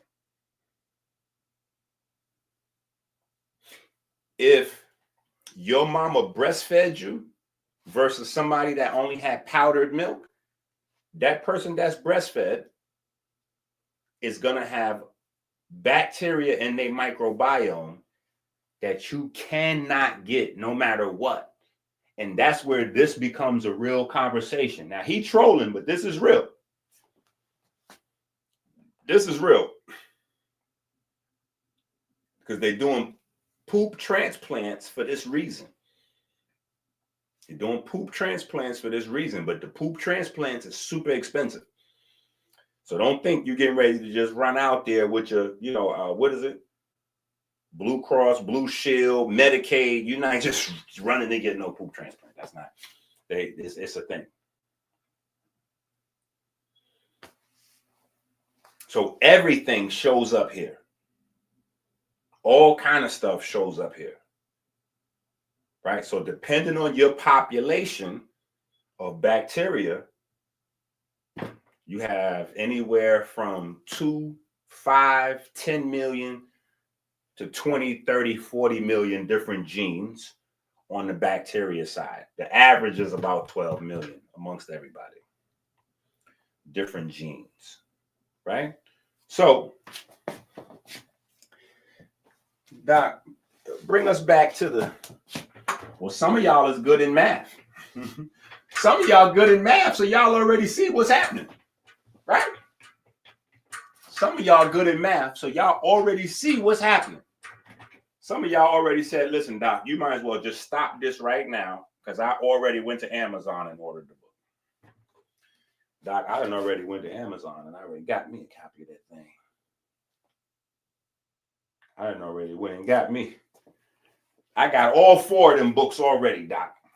The autism book is already on the way. It'll be in my house in 2 days. and I already got the other 3 books already. I'm already lit. You can stop this lecture right now. Okay, we gotta keep this going though for the people that's all the way in the back, right? So let's go back to my 4th grade experience, right, with Miss Lang. My 4th grade experience. Guess what? Is the same thing over and over again, right? How do we want to put this? Microbiome genes. And we'll just do nuclear DNA genes. Right? Same exact numbers. 99% of the genes in my body, just like yours, comes from your microbiome. 1% of the genes in your body comes from your nuclear DNA. So again,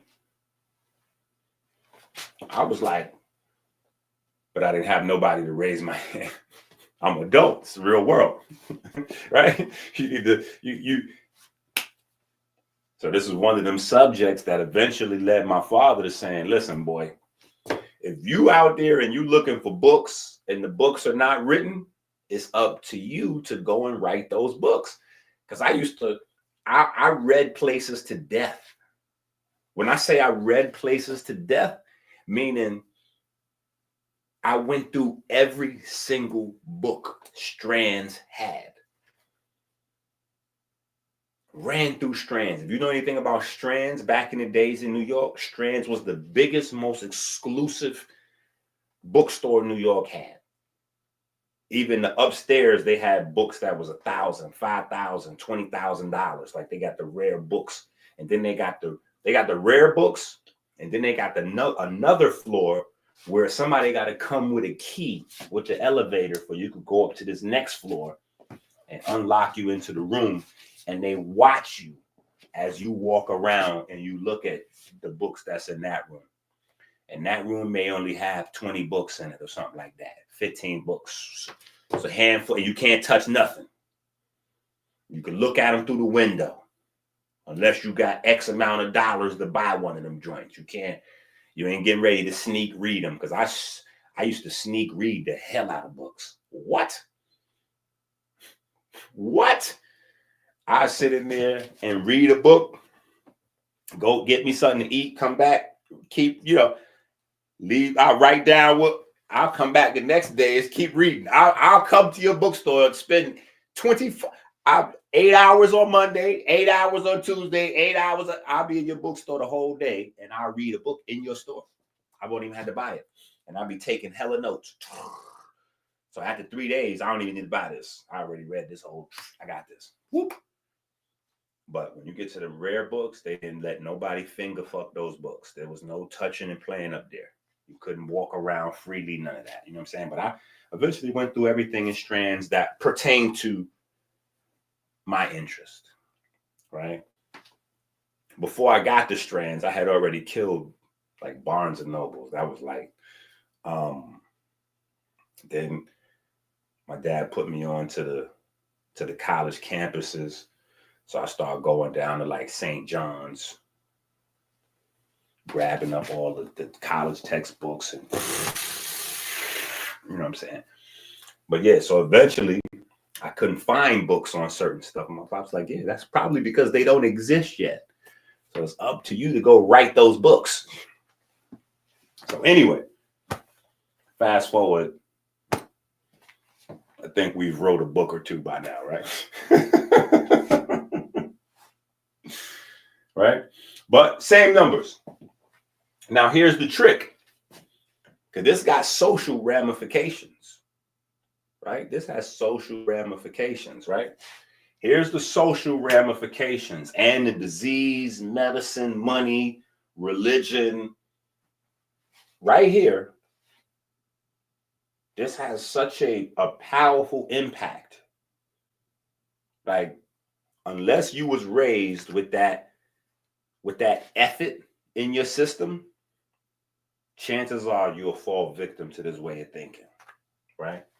And I was raised with a nutritious amount of, fuck it. You need a little bit of that in a society that is heavily structured but flawed. So to avoid the pitfalls, and there's many pitfalls, especially if you're black, forget about it, right? So here's the thing.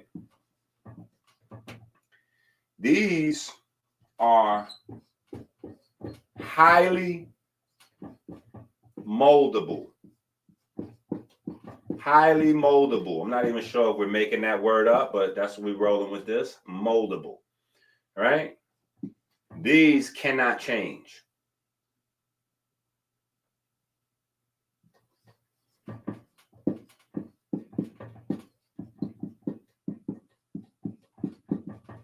Right? So, if we never learn about this, right? For the most part, you're locked into victim mentality.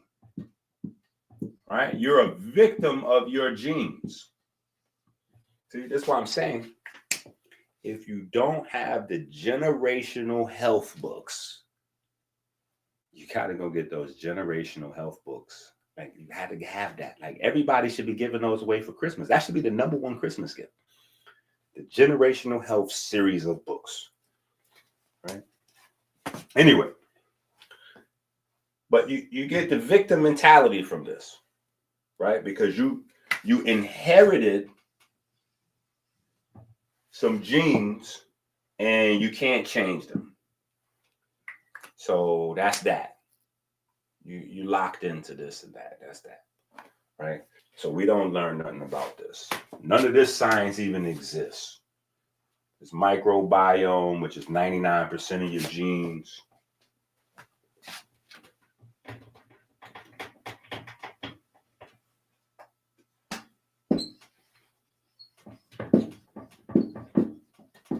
Right?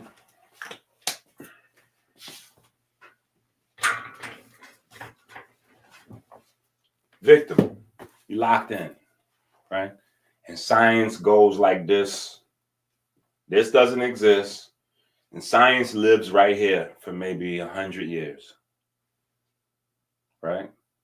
At least in the public. In fact, for most people in the public, this is still a real thing, right? Now, for those of us who's in the know, something else happens, right? Something else happens. Before we find out about this and this and this, something else happens. We find out about this thing over here.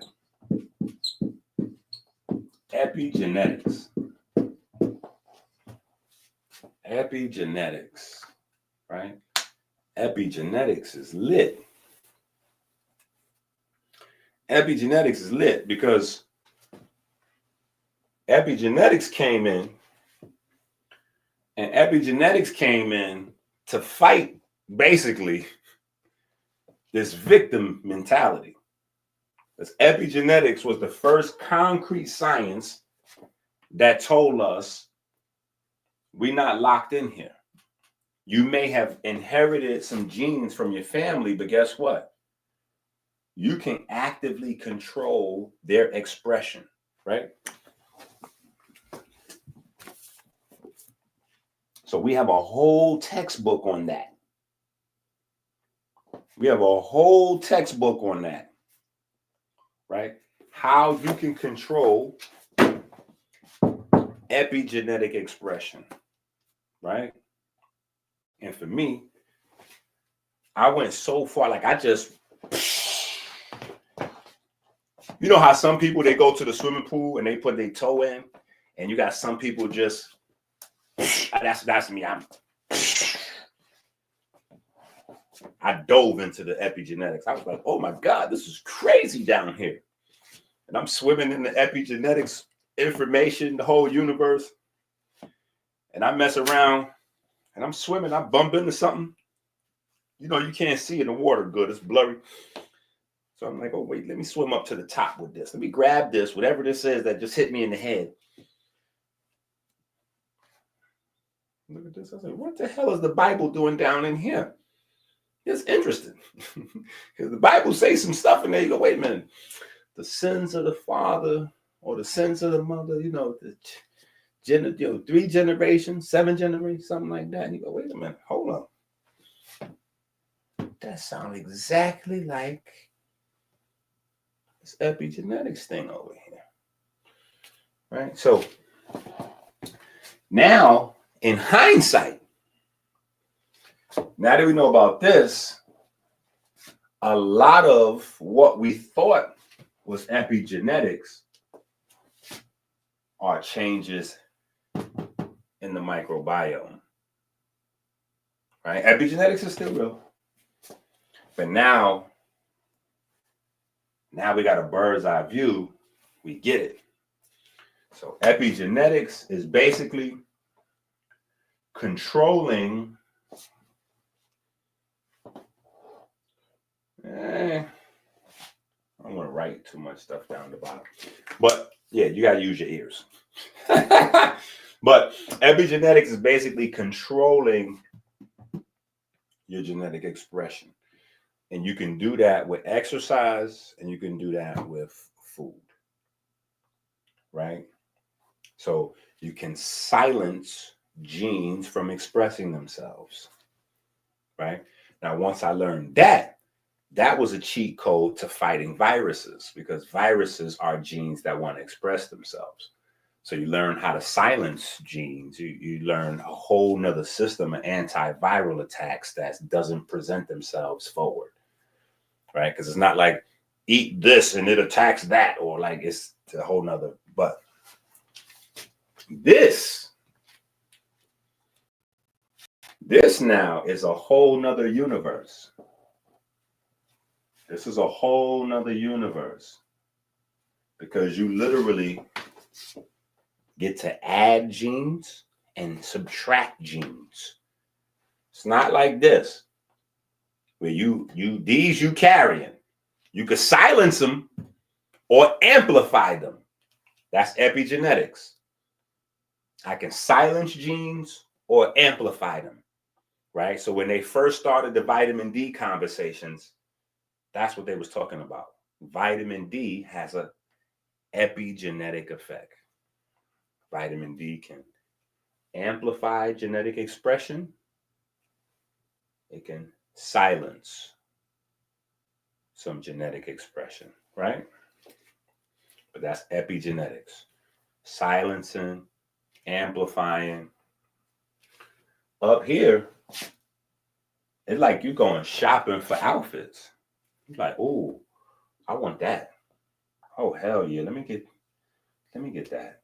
I was dying for some of that high blood pressure. Yeah, let me get some of that. Ooh, oh, that high blood pressure feel good. Oh, hell yeah. Let me get some of that diabetes.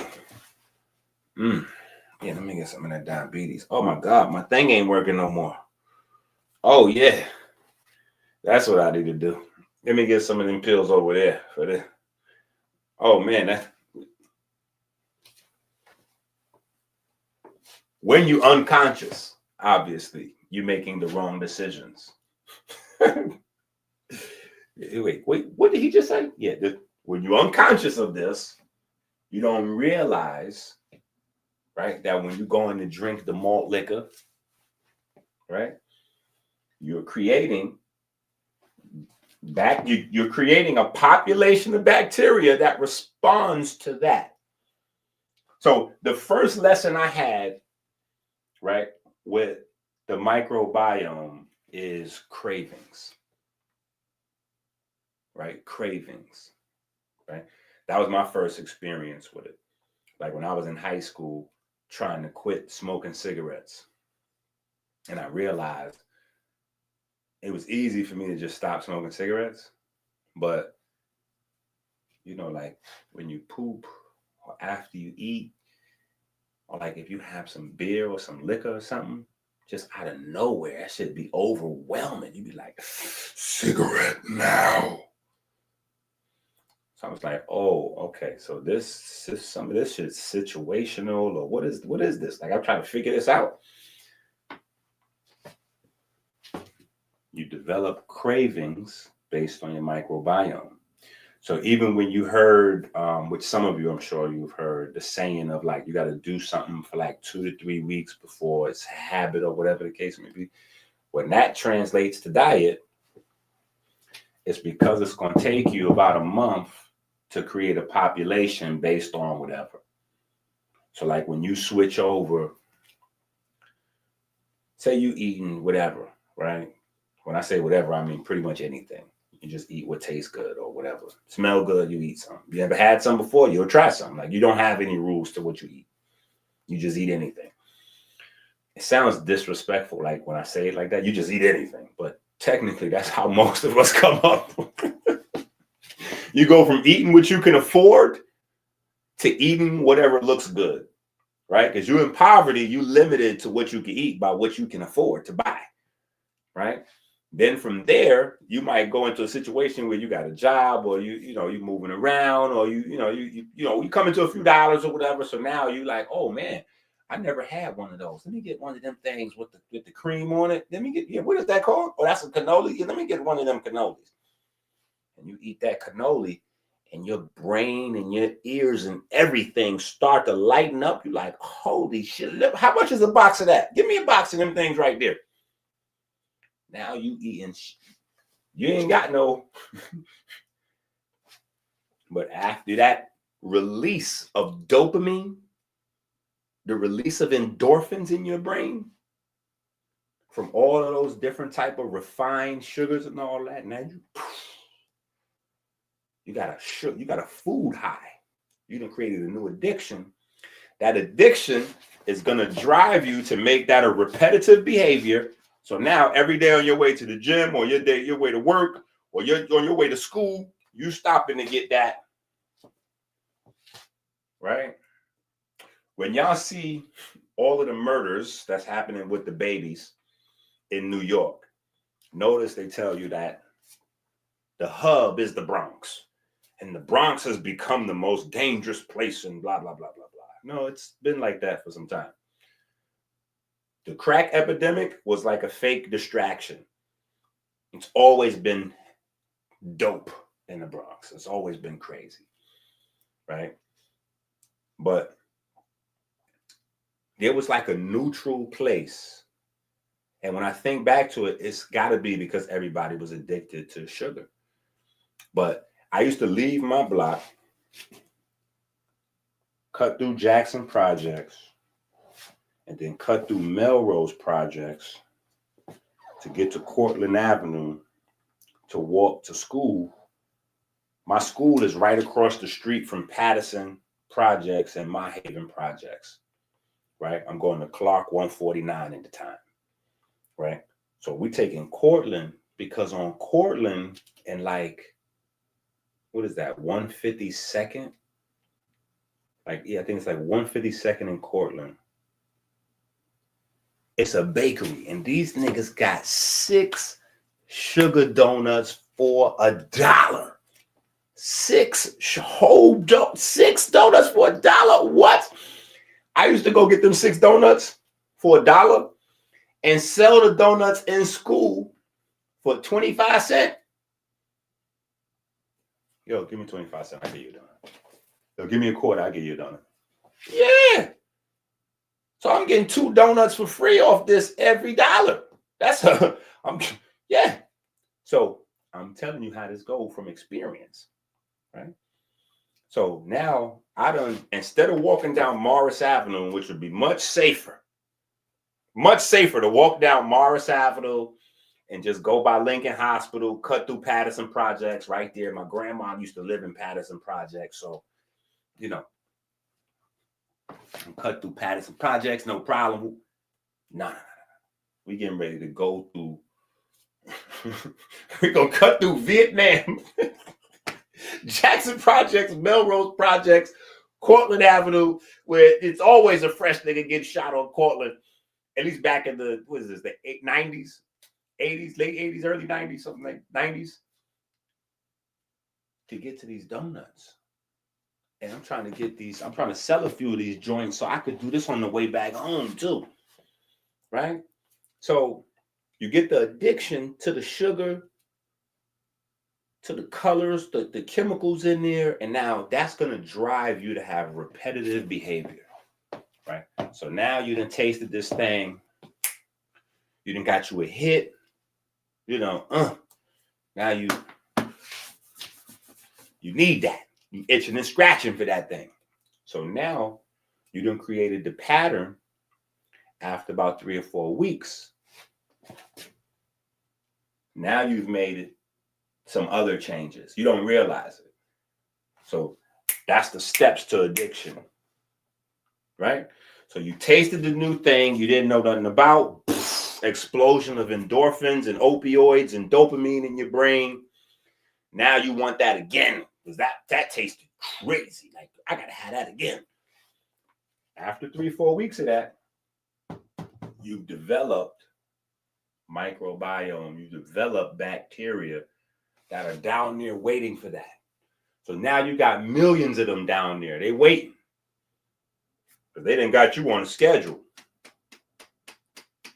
8 o'clock in the morning, 7:30. Where them sugar donuts at? So now you now you don't go, for whatever reason, one day you don't go that way. Or now it's Saturday, ain't no school, so you ain't going that way. You by 9 o'clock, 10 o'clock, you super cranky. You don't even know what's wrong with you. You just an asshole. You're just so cranky. That's because these guys is driving you crazy. These guys driving you crazy. They need to fix.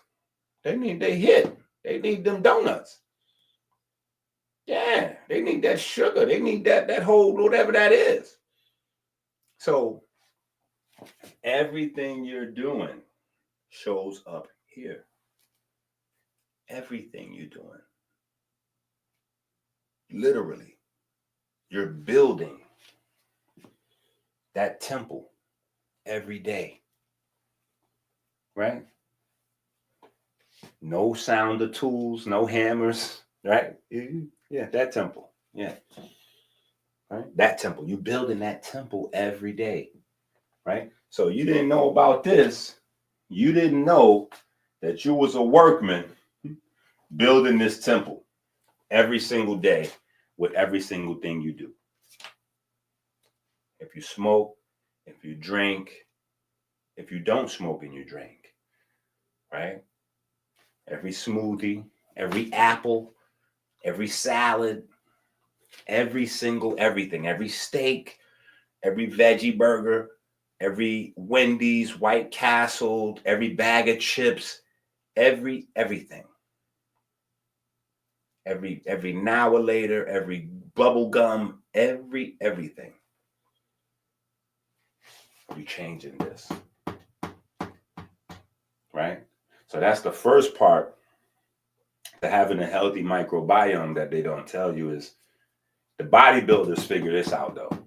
At least the first part. Consistency. Eat the same stuff every day. Once you get a nice little blueprint, you figured out what your goals are in life and what you try. Okay, boom. Within reason, eat the same stuff every day. Try to eat the same stuff at the same time every day. Right? Now, that's not saying have one meal and eat it over and over. No. Whatever it's going to be, however you're going to eat. If you're eating cows or you're eating just grass, it doesn't matter what it is. If you're eating all of the colors of whatever it is, figure it out. Right? If you're making blue magic smoothies and then your oatmeal, whatever it is, figure it out and stay consistent with that. Right?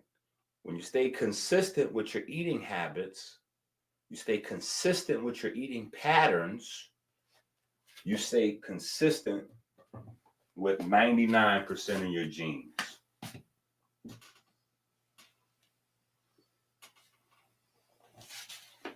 Right? Because eventually they did some tests and they find out that everything doesn't work the same in everybody, right? Everything doesn't work the same in everybody. And that was just the first level of test. See, here's the problem. Let me tell you this again. The problem with scientific journals is shit takes too long to get into a scientific journal.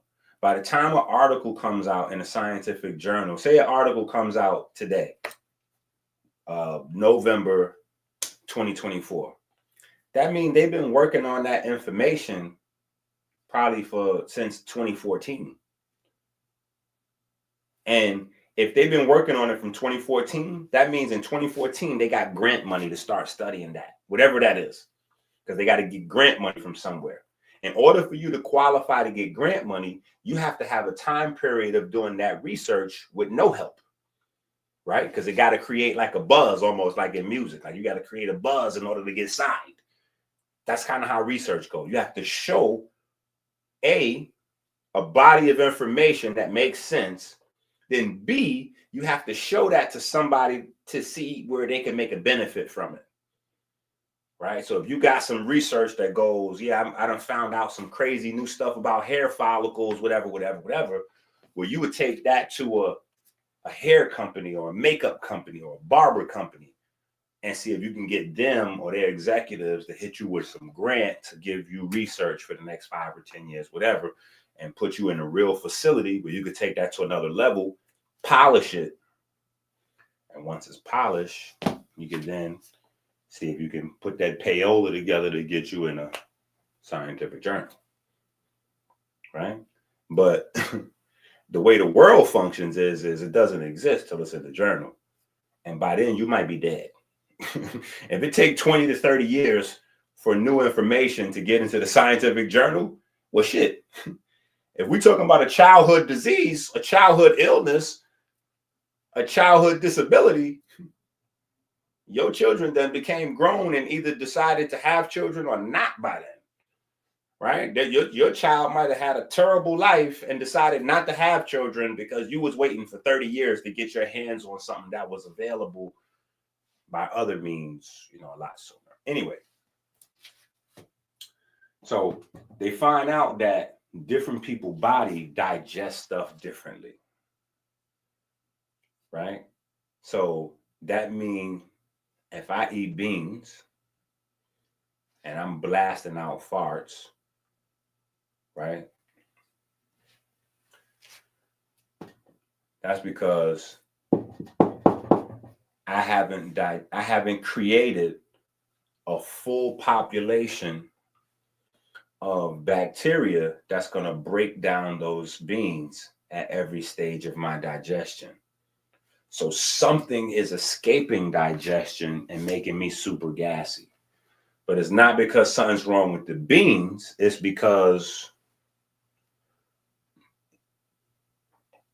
we haven't eaten enough beans. So we don't have the bacteria to support the digestion. And that's what people deal with when they switch their diet. So if you go from eating a whole bunch of meat and crap to vegetables, it may feel a little, make you gassy, make you uncomfortable, low energy. You might have a lot of different things going on with you that you kind of have to get through, right? The keto folks got their thing down to a science. They like, listen, for the first 11 days, you're going to have a keto flu, right? But that's what any type of change is, because you have to develop the microbiome, right? You develop the microbiome, you're developing a whole set of genes that goes along with this, right? So important. I know we took about an hour with this story, but this is important to know, though. Right? It's important to know because there's a lot of solutions to problems that we will never find in this space. They won't exist ever that you can find in this space, right? And when you learn how to do all of this stuff, like you learn how to use the exercise and the food to silence, right? Say, for instance, you got some stuff going on you don't like. Well, shit, turn it off. Boop, boop, boop. Go in there and hit the light switch. Like if you ain't got no money, you balling on the budget, but you got children and they keep leaving lights on every turn off all them goddamn lights, lower your bill. Start unplugging shit. Like, hold on, stop leaving all this plugged in. Right? You can do that. Silence some stuff. Right? Then you can create some totally new responses here. Like we talked about the high blood pressure bacteria. Right? The high blood pressure bacteria. I got a lot of texts from that. It's like, yo, this is crazy. I had high blood pressure my whole life. I never knew that there was a bacteria, a melanin specific bacteria that increased my risk for high blood pressure. Right? People didn't know there was a gene that increased their risk for Alzheimer's. Like, it's just, right? And then once I know there's a gene in there, what do I need to do to silence him? What do I need to do to silence that gene? Like, how do I do that? Right? So there's that.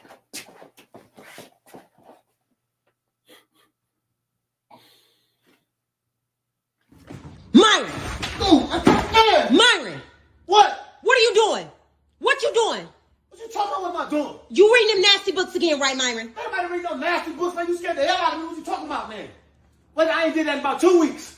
You called yesterday too. What you reading? What you reading? You scared the goddamn book, man. Dr. Inky. I went on Amazon and got 3 Dr. Inky books because I'm reading about melatonin and biochemistry. Biochemistry. What is, Myron, that's not even a, first of all, it's not melatonin and whatever it is that you just said. It's melanin and biochemistry. You can't even pronounce the word, so how you reading? How you reading, Myron? I'm not looking at the pictures. I know I look at the pictures. I got the books right here. I'm looking at the pictures. You know, it ain't nothing nasty about this. So what you talking about? I got all the books right here. What you talking about? Myron, you don't even know how to read. Every time we get mail, you bring it to me. You think I don't know that? I was hooked on Phoenix. Now, what you talking about? I was hooked on Phoenix, so I know how to read. As of when? As of when? Because first of all, hooked on phonics, I believe it's for kids. There's no such thing as hooked on Phoenix. And if I recall, you're the same person that thought reindeer was pronounced reinder, and you're the same person that thought pigeon was pronounced piggion. So it makes sense that you went to hooked on Phoenix. Man, such a dumbass. No, you always trying to say somebody can't read. I know exactly what I'm talking about, man. I'm reading the books. I got the book. I got the goddamn receipt right here. I got the goddamn receipt right here for the books. What you talking about? Well, you need to return them for somebody who know how to read them. And I still don't. It's probably all type of stuff in the inside of the books, Myron. That's how sneaky you are. Give me the books. Give me the books, Myron. Hell no. Give me the books, Myron. Amazon. Give me the books, Myron. I'm not giving you none. I got these books off Amazon. I'm not giving you the books. Ain't that no? Yeah, well, bye. Bye. I've been in this game. Yeah. You're animals to the shit. Animal, baby.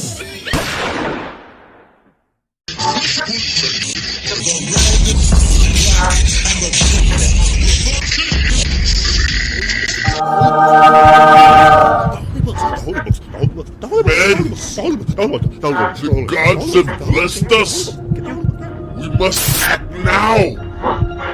We must act now to save us, to save our souls.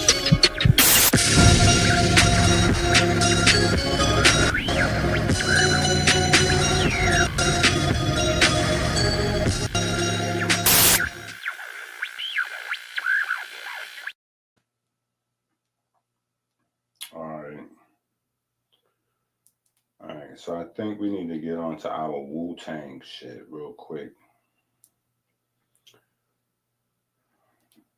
Yo, damn near. Yo, check this out. How about this? Discuss this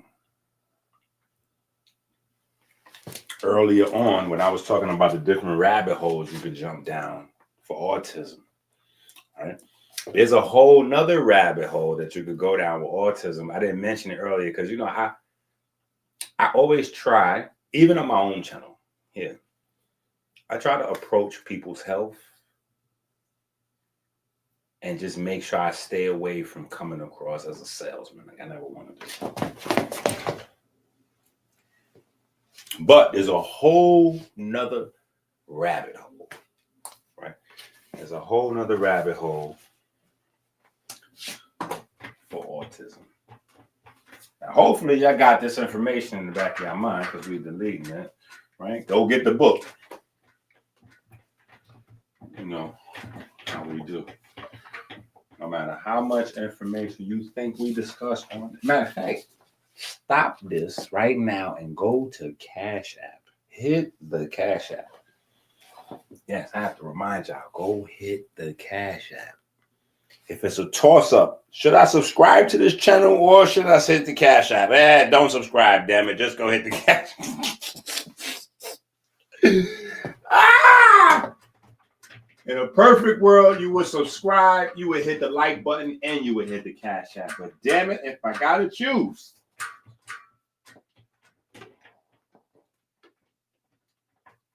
All right. Okay. Like ink, what are you talking about? Listen. This holiday is coming up. I need y'all to hit the Cash App. All right. So here's the thing. Now check this out. Here's another scam, right? Just another scam. Right? Now the scam with the last thing is, for the last 20 years or so, this thing that I showed y'all about the genes, that's known. But they're never going to teach that to the masses because that defeats the whole idea and understanding of the way the system is set up, right? But hopefully Robert Kennedy gets in there and whatever. We see what happens, right?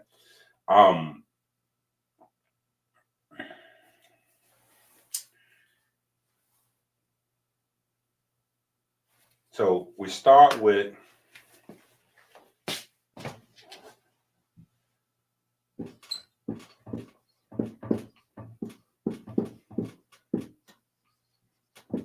I think I'm spelling that correctly, right? We start with schizophrenia, or childhood at least anyway, right? Then it becomes autism. Then it takes a sidestep to Asperger's, right? And then take a step forward to spectrum. Now,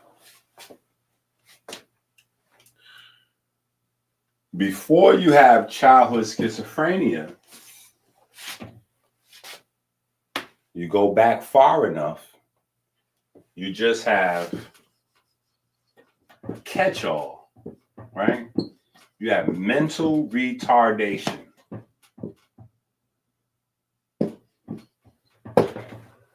Right?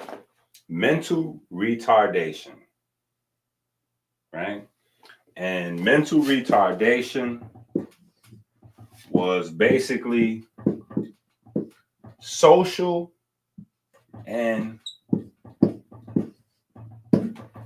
IQ driven. Social and IQ driven. Right?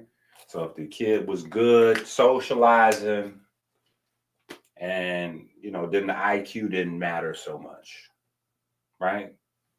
Just not that bright. Maybe they're good at being an actor or an artist or an athlete or something. You know what I'm saying? Everybody's not going to be that smart, right? On the flip side, the kid's really smart or talented at something, but maybe they're not so good at socializing. Hey, maybe they'll make up for that later on in their life, or they'll just go into a business where they don't need to hang out with a lot of, they don't, that's so kind of separate, right? But if a child was socially awkward and they had a low IQ, mental retardation, right? Mental retardation. Now, for hundreds of years, at least we go hundreds of years, we got to go into speculation, right? But if we're going to keep it a thou wow, and we just keep it with the paperwork, like we just keep it into the science, it's at least 90 years. What is this? 2024? I would say 90 years, right? At least since the 20s. At least since the 20s.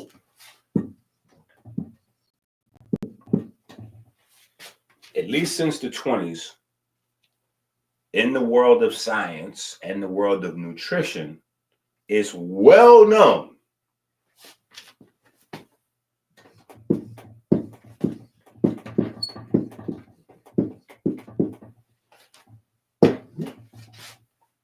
that iodine,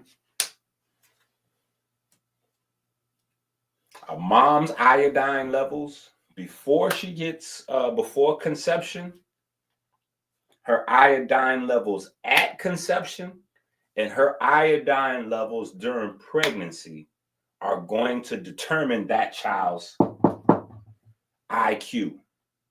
And that IQ is going to translate to social ability. This is like a well-known thing. And when I say well-known, I'm talking about papers going back establishing this from the 20s.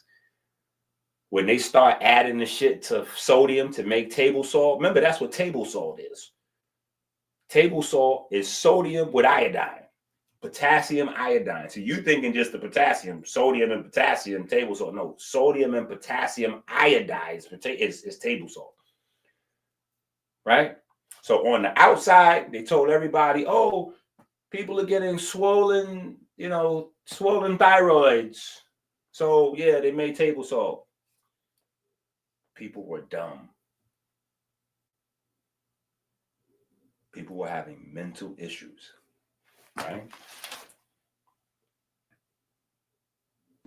Myron! Oh, Myron!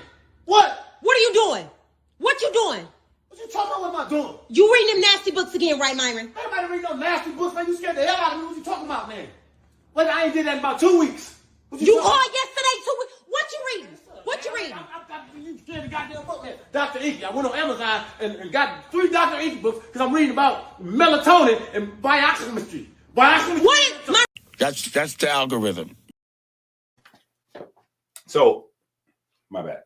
So, we've known for like 90 years that iodine is the key, right? And so people were getting goiters and thyroid issues and all kinds of stuff.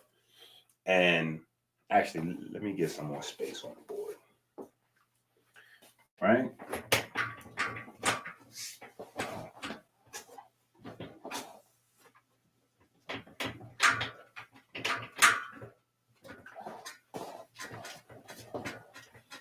This whole iodine story, right? You're like, oh, Inky trying to sell us that blue magic. Woo! Inky trying to sell us that blue magic. Hey. No. Well, yes, I am trying to sell you that blue magic. Go to AmericanHealer.website right now to get your blue magic. Right? But you can look all this up, what I'm saying. You can just open up another window and validate what I'm saying. So anyway, so there's a whole iodine story that we need to quickly go through real quick, right? So nobody's getting iodine. Some people, but most people are not, right? So the same way we find out like the B vitamins and the C vitamins and the vitamin D, right? See, this is why you need to have. Hold on. Let me see. Where's that damn book? Is that up here? Is that in my room? Oh. Hold on. This is Race Hustlers Volume 2. Let me see if it's in here. No, is it in here? Race Hustlers Volume 2.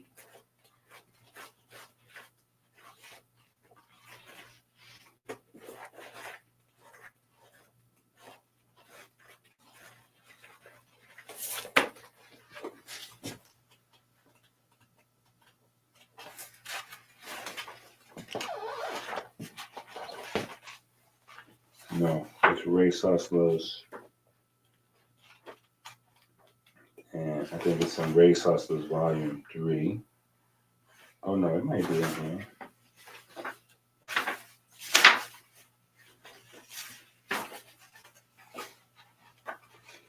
No, yeah. I think it's in Volume 3. Anyway, I think it's in Race Hustlers Volume 3.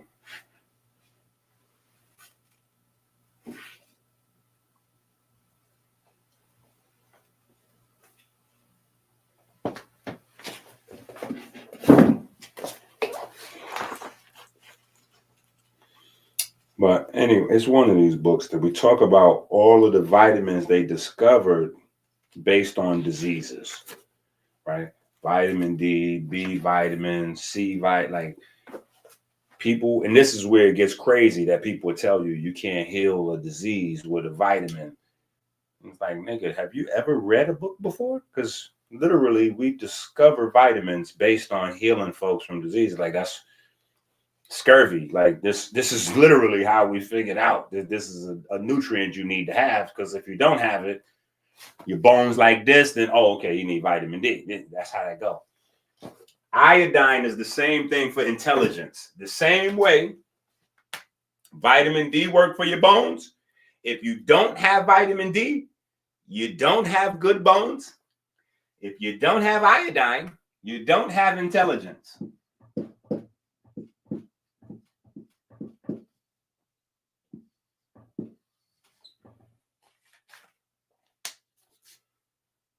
Right? That's just how this came. This just the work on iodine.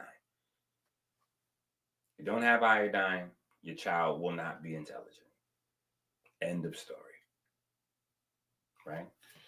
Now, there's other issues because let's say your thyroid look like this, right? Inside your thyroid, you have something else called the parathyroid. And here is the heart of alkalinity. So all that alkaline food and all this and all that, if you ain't taking care of this parathyroid, and people got different parathyroids, different sizes and all that. Man, women, white, black, it varies. Right? That's inside your thyroid. So your thyroid, you got a gland inside that gland. So it's not just about T3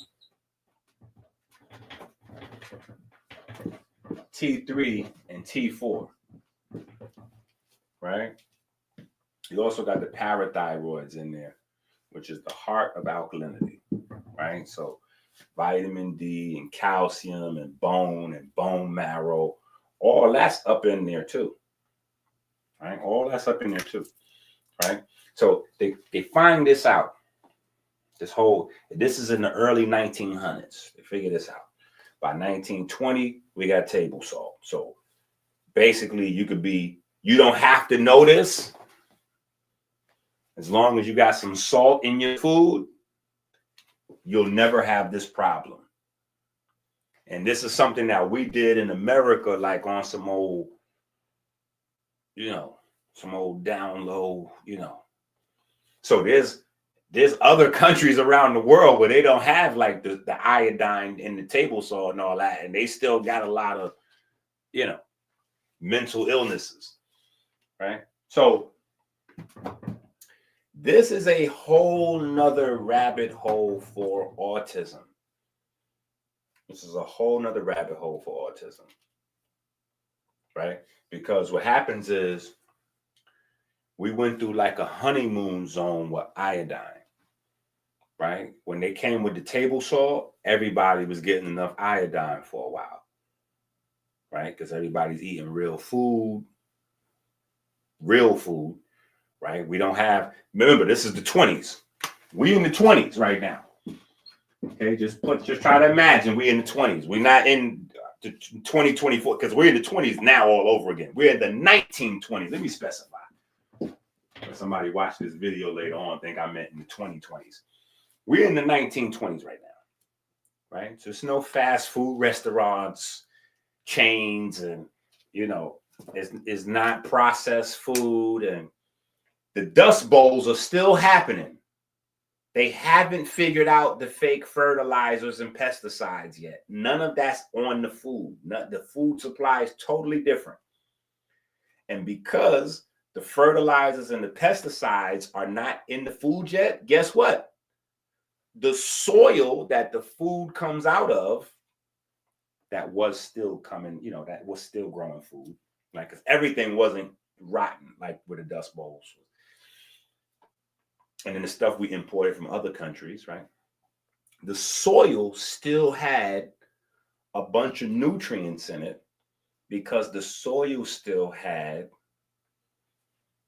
trillions of bacteria living in it.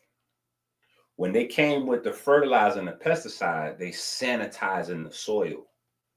So the population of bacteria in the soil went from trillions to billions to millions to Mr. Clean is the man behind that shine, right? They start loading that ground up with nitrogen. That population is. So that's when stuff like B12 disappeared from the plants, because B12 used to be in the greens. So you arguing with the meat-eating niggas, they're going to say, oh, well, how you getting B12? B12 used to be in greens because the bacteria that turns cobalt into B12 was in the soil. So if you had you some greens, especially some real straight out the ground, oh, pfft. But anyway, so we good. We're in this honeymoon zone because we don't have a whole bunch of fake stuff going on yet. Right now, we live in a fake world. Fake people with fake body parts. Right, the men got fake penises, girls got fake butts, fake breasts. Right, they're making fake babies in test tubes with IVF. The food is fake. The people are fake. The body parts are fake. This shit wild out here right now. Right, but this is a time where everything is real. Right, we in Harlem Nights time. Right, so we're in this honeymoon spot where we cool on the iodine. Then we start with the fake food, and there's certain types of fake food, like especially baked goods. Baked goods have preservatives in them to keep them fresh as possible and fluffy and all that. So somebody can make muffins and the muffins can last for months. Yeah. Those preservatives that allow the muffin to look like a muffin for months. How you got a blue? Think about this. How long do it take for blueberries to go bad? How the hell is it that you put blueberries in a muffin? That muffin can last for 12 months on the shelf. Yeah, we got to relax. Anyway, these preservatives actually flushes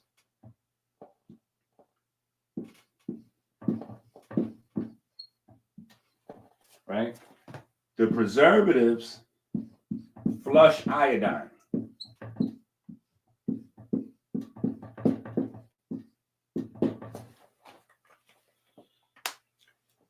Flush iodine out of your body, right? So you could be having whatever little table salt you thought you was having, but now the way the breads are made, the way the cakes are made, the way the cookies are made, right? Ooh. What pregnant woman you know is not loaded on bread? Listen, I had good habits that made me lucky with some of my children, especially some of my early children.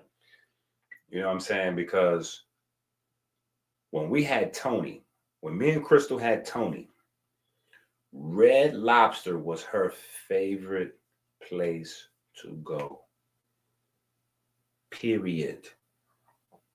And she only wanted to go to Red Lobster because she was hooked on the biscuits. I mean, hooked on the biscuits. Like, we literally waiting for an hour and a half to get our name called at Bay Plaza. We going to the Red Lobster in Bay Plaza. We up at Bay Plaza. We waiting an hour and a half. Mind you, I know everybody right there. All these niggas from Truman, Clinton, Co-op City. You know, we at Bay Plaza waiting for an hour and a half, 2 hours. So this nigga could get free biscuits. We buying a $30, $40 platter. She's not eating. This is what we do every time. She tipped the waiter or the waitress an extra little, you know. So they keep bringing the biscuits back. By the time the food comes, we taking that to go. She not eating that shit. She don't want the food. She want to be able to sit there and eat them biscuits. 2, 3, 4 baskets of biscuits. Luckily, you know, I just was on the, you know, serving this, that, smoothies, adding certain vitamins, herbs. So we never dealt with this. Because it don't really matter what you eat. I'm going to supplement you to death. So whatever you flush, I don't even care. Whatever you flush or whatever's not in the diet, I'm making sure that you're going to replace, you know, everything that's supposed to be there. You're going to have quadruple the amount, whatever you need to have, whatever, you know what I'm saying? But for the most part, what pregnant woman you know is not knocking out ice cream and pickles and cookies and cakes and different breads and biscuits, and that's like the main thing. So what you doing? Flushing out the iodine, right? Now, follow. Once you start flushing out the iodine, right? The scam, look, the way this works is so lovely too. It's so easy to create dumb, unintelligent babies. This like, so here's what happens. It's a social norm for a pregnant woman to eat trash. It's socially acceptable, and even depending on your family, it's a requirement as the man, the father, to supply the pure, you know, the foolishness that she can ready to eat. And guess what? The only real sign, the only physical sign that you have that your body's low on iodine is that your body starts to be low on T3 and T4. These are your thyroid hormones, right? And what's the only visible sign of low T3 and T4? Right? Because most of the stuff that T3 and T4 do happens on the inside of your body, so you can't really notice right away that you're not getting enough. You're not going to notice until you're in trouble, right? You got, you know, I don't know, goiter or Hashimoto's, or you got some crazy stuff going on. But on the small interim, your metabolism slow down and you start putting on weight. You start getting fat. But guess what? If you're a pregnant lady, getting fat is the thing. Yeah. So you don't notice. You thinking that you're getting fat because you're pregnant. And the fat is part of the pregnancy, so you ain't really, nobody's looking for nothing. Nobody's looking for nothing. You just got babies in there that are, you know. So a lot of you people right now, see, that's why I got to work so hard on you niggas with the books.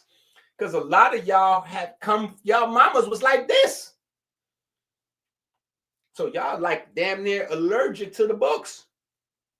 Y'all ready to watch the videos all the time. Like, oh, wait, I can't wait till Inky put these on audio books. Man, as soon as Inky put this on audio books, oh, I'm going to get these books. As soon as Inky put it on audio books, I'm in right now. I don't know about the books, that all that reading. Oh, reading? I love you, Inky, but reading? Damn, reading? You want us to read this book?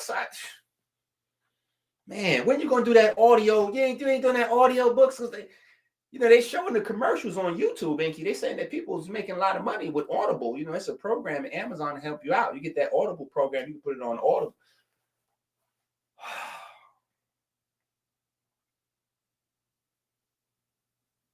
Like, you niggas, I need y'all to read the statistics. The more you niggas is listening to audiobooks, the higher the Alzheimer's and dementia is going up. Yeah. I told you. At 25 years old, it's the cutoff. God cut you off. God cut you off. Now you on your own. You got to develop your brain. You have to maintain your brain development and continue to further your brain development. If you do not read every day, your brain is turning to mush. Just letting you know that. And I cannot help facilitate your brain turning to mush. That would be defeat the purpose. We might as well all just go watch Harlem Legend TV. Zip with the drip. Like, what are y'all doing here? We might as well just go watch Zip. Right? So, no. You niggas got to read the books. You have to overcome it. See, we spent all that time on the microbiome and the epigenetics and the new. You're not stuck with that brain where it's at. You can start getting this in and start getting the books. Man, we can turn that thing around. But some of y'all they come from this. Yeah. Some of y'all come from this. I'm gonna keep on saying that. And some of y'all feeling the way when I say that too. Because y'all know, it's like, damn, I wonder if Inky talking about me because I ain't really got none of the books. Yes, I'm talking about you, nigga. If you ain't got the books, I'm talking about you. Right? And if you watch this with your lady and she ain't got the books, I'm talking about her too. Yes. We have to become back to the gods, back to the teachers, back to the, you can't become the wise elders if you don't spend a lifetime accumulating the knowledge. And that accumulating knowledge is not just information. Social media makes us information whores. We want to just watch. And like, no, you have to study and read to develop the brain. You got to develop the brain. The more your brain is developed, the more function you get. The more complex thought you can handle. The more study you can have. Right? The more information transfer you can facilitate. Right? But this is the hustle. This is the slickness. You do not know that your iodine levels is down because your T3, T4 levels is down, because your metabolism is getting slow, because you're expected to get fat during pregnancy.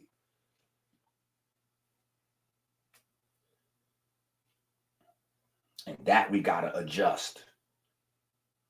Because there's no reason to really get big and fat during pregnancy. Like, stop it. Women getting pregnant, then they can't even move. They walking like this. You gotta relax. You got women out here running marathons pregnant. And then you got women out here like this pregnant. I tell you what. Babies gonna be different. Baby's gonna be different. And see, when you have these babies, chances are way higher that these babies are gonna need a job where they could just lift up something and carry it. So this is gonna be your manual labor population. Right? It's the manual labor population. Yeah. This is going to be the no conflict resolution skills population, AKA your violent offenders. You're going to be right all in here. Can intelligent people be violent? Absolutely. But most violence is based on poor communication. Right? So this is something that you need. This is you might need to screenshot this. Screenshot this. Have this. Right? Screenshot this. Right? Okay. There is another rabbit hole to go down that I haven't discussed yet. Like, hold up. You done went down 20 different rabbit holes already with this autism thing. Oh, it's, trust me. And there's still so much more to discuss. Still so much more to discuss.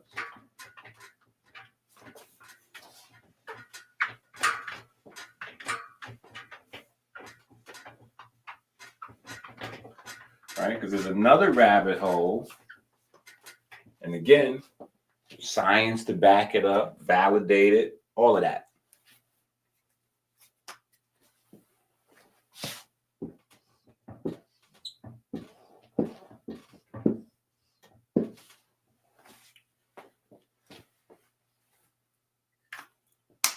What I said?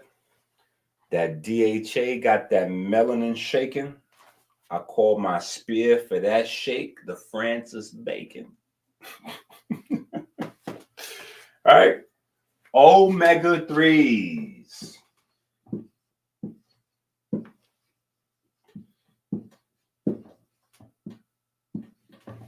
But not really. Actually, not really omega-3s. All right. When you say omega-3s, it's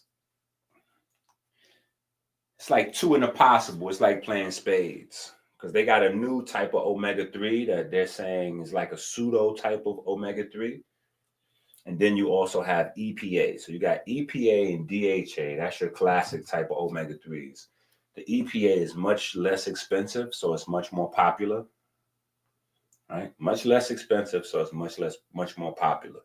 DHA is much more expensive because this is the specific type of omega-3 that you need to develop intelligence. So there's another intelligence nutrient. Another intelligence nutrient. And this one works on the other side. So they actually works together, right?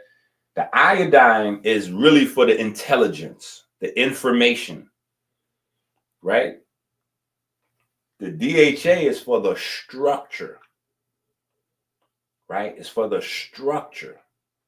Right? The structure of the brain, the structure of the nervous system, right? The structure of the brain and the structure of the nervous system, DHA. So that's where the historic craving as a man for that booty comes from. Right? That's where that comes from. We want them thighs. Yeah, we want them thick thighs and that fat booty. That has an evolutionary, like a reproductive purpose. Because that's where women typically store most of their DHA. Right? These are facts. Right? So technically, when you lusting, what you're thinking, at least the survival mechanism where it comes from in the brain, right? What you're thinking is this woman, like this is great soil to put your seed in. You're like, oh, look at them thighs in that buttocks. See, Dr. Africa, you got to forgive Dr. Africa. He was an old man and he came out the military like half crazy, So men are not attracted to women's butts because we attracted to poop. That was some old, yeah, Dr. Africa had some issues. All right, that's what he said. Oh, you must be attracted to poop. He said, I can understand the breast. You're attracted to breast because it's breast milk. Keep on going. You got it. We attracted based on reproduction. Okay. Oh, you don't understand the nervous system. Got you. Don't worry, Dr. Africa. I got you. I'll continue the research, champ. Right. So that's where that comes from, is the need to be able to put your seed in a woman that can create a strong nervous system, a healthy brain, right? So that's DHA, right? In fact,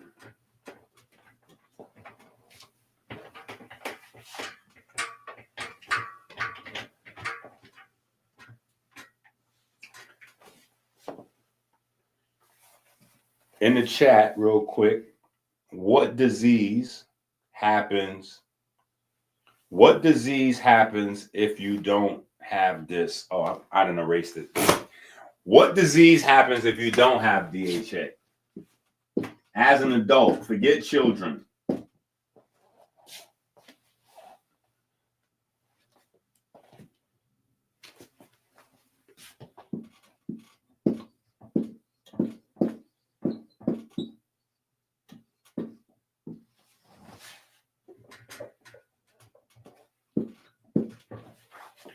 DHA plus cholesterol equals what? What disease are people struggling with now? DHA plus cholesterol equals what? Trying to reverse engineer some understanding. Come on.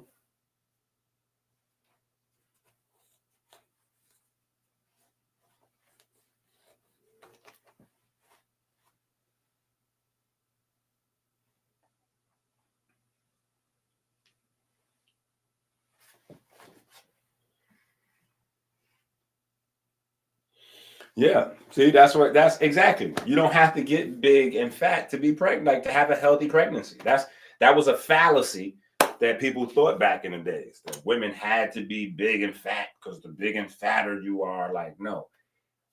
If we in the dark and we blind and we don't have no information, like we don't understand nutrition, well, the more a woman ate, the higher the chances that her child would come out healthy, because the higher the chances that she would be getting all the things that she needs to get. Right. But now we understand. Right. And women craving ice, usually they have calcium or iron issues. Right. Women craving sweets, usually, like, all of these things are tied to deficiencies they have. Right. Now we know those specific things. What is this, though? Right? What is this? The illness I'm talking about is MS. It's not necessarily caused by lack of DHA or cholesterol, but MS is not only the initials for multiple sclerosis, it's also what? The initials for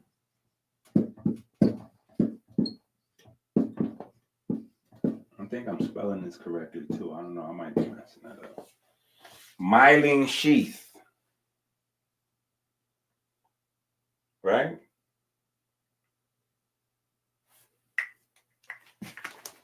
Let me do you like this.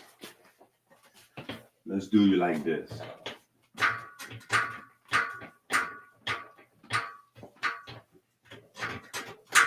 Let's do you like this.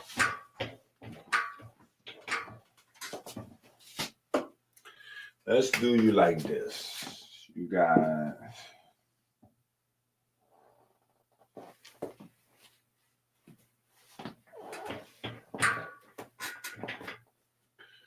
let's do you like this. And then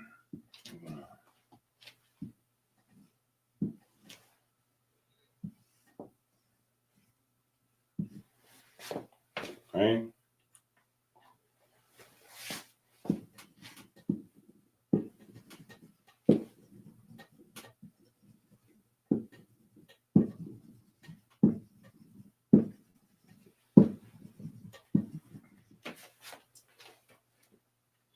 it's some more to it, right? But this is your synapse part over here. This is your axon, right? And this right here is your myelin sheath, your DHA and cholesterol. So this is why statin drugs could be dangerous, because statin stops your body from metabolizing cholesterol. Anything that stops your body from metabolizing cholesterol is a no-no. That's going to mess with your testosterone, your estrogen, progesterone, and the myelin sheath that covers your nerves. So it's not just your neurons in your brain, it's also the nerves throughout your body. So if you got any type of neuropathy, right, they always tell you, oh, well, if you got nerve issues and you need B vitamins and this is and that, right? Think of this as your copper wiring, your speaker wires, right? Or even your wire, whatever, any type of wire you plug in, right? Your electricity run through here. You have to have insulation wrapped around that wire, right? If the insulation come off the wire, then the sparks can fly off of the wire, and you don't get the charge to flow through like it's supposed to. Right? You don't get the charge to flow through like it's supposed to. The only real difference between your neurons and your nerves is your neurons are a lot smaller than nerves. Right? Nerves run through the body, they're just big neurons. Right? And all of them have to stay coated. They have to stay coated. And the nerves is more important than the neurons, because the neurons, they just need the coating for function. The neurons just need the fat to coat them for function purposes. Insulation is tight, transmission is right. Insulation is tight, transmission is right. If insulation is loose, you might be jumping off the roof. There we go. We just made that up. Right? But the difference is the neurons, the reason why they only need the fat for function purposes is because they have a blood-brain barrier. The blood-brain barrier does most of the protection stuff. So most of what's inflammatory is locked out of even getting to the brain, right? Whereas your nerves are neurons that's all throughout your body, but they don't have that blood-brain barrier protection. So not only do they need the insulation for function, they need the insulation for protection. They need the insulation for protection. So if they don't have the insulation for protection, nerves can't function. Nerves can't function. So you start to get like, your body just start doing some other, like it's doing its own thing. Like you might be thinking in your mind, let me reach and grab this highlighter. But the impulses that you generate in your mind that then are translated through your nervous system to tell your muscles to do whatever need to be done for you to be able to reach over and grab that highlighter off the table. Well, them impulses, they start to jumping off these things. The sparks is flying, pun intended. So it doesn't even turn into that. Instead, you just randomly do something like another muscle group fires instead of the targeted muscle group. So now you got like, your body is just, it's just because you're thinking of doing something, but that transmission is not going brain, midbrain, spine, nerve, skeletal muscle the way you want it to go. Right? It's going, yeah, you might be wanting to go brain, midbrain, spine, shoulder, bicep, hand. That thing going brain, midbrain, spine, hips, foot. Like it just went somewhere else. Right? So DHA and cholesterol is responsible for brain development. So there's a bunch of research out there that links autism to omega-3 supplementation, right? And there's a bunch of children that they have given omega-3s to that have shown amazing response, blah, blah, blah. But again, it's only like 20%, 30% of children, right? And so this is where, like I said, we started, the diabetes type of situation becomes more obvious. Because when you go down all these different rabbit holes, whether it's DHA, whether it's iodine, whether it's, heavy metal chelation, whether it's oxytocin treatments or whatever, you see in a certain level of success because you got a whole bunch of different causes for the lack of brain development. Right? Now, let me tell you another problem, because it just popped into my mind. Here's another problem with the autism thing. Here's another problem with the autism thing. The public be demanding answers because the public work in a victim type of mindset. So when a problem hits the public, we just went through this whole election thing. When the problem hits the public is looking for somebody else to fix it for them. They're not looking to put up their own time and money to fix it. They want to see what you're going to do. Oh, yeah, the kid's got autism. We're going to see if Trump can fix it. What? Wait, hold on. So you had a sick baby and you want to see if Trump's going to fix your sick baby. Interesting.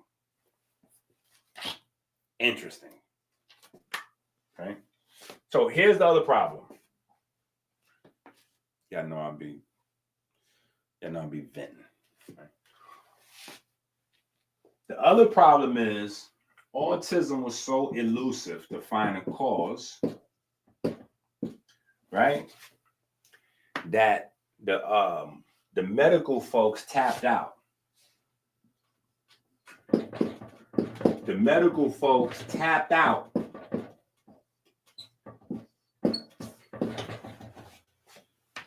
The medical folks tapped out. Especially once it became like more of a black problem, forget about it. So the medical folks tapped out. And when the medical folks tapped out, that's when the psychiatric folks came in. Now, when the psychiatric folks come in, right, AKA the DSM people, when the psychiatric folks come in, they don't really have no real science.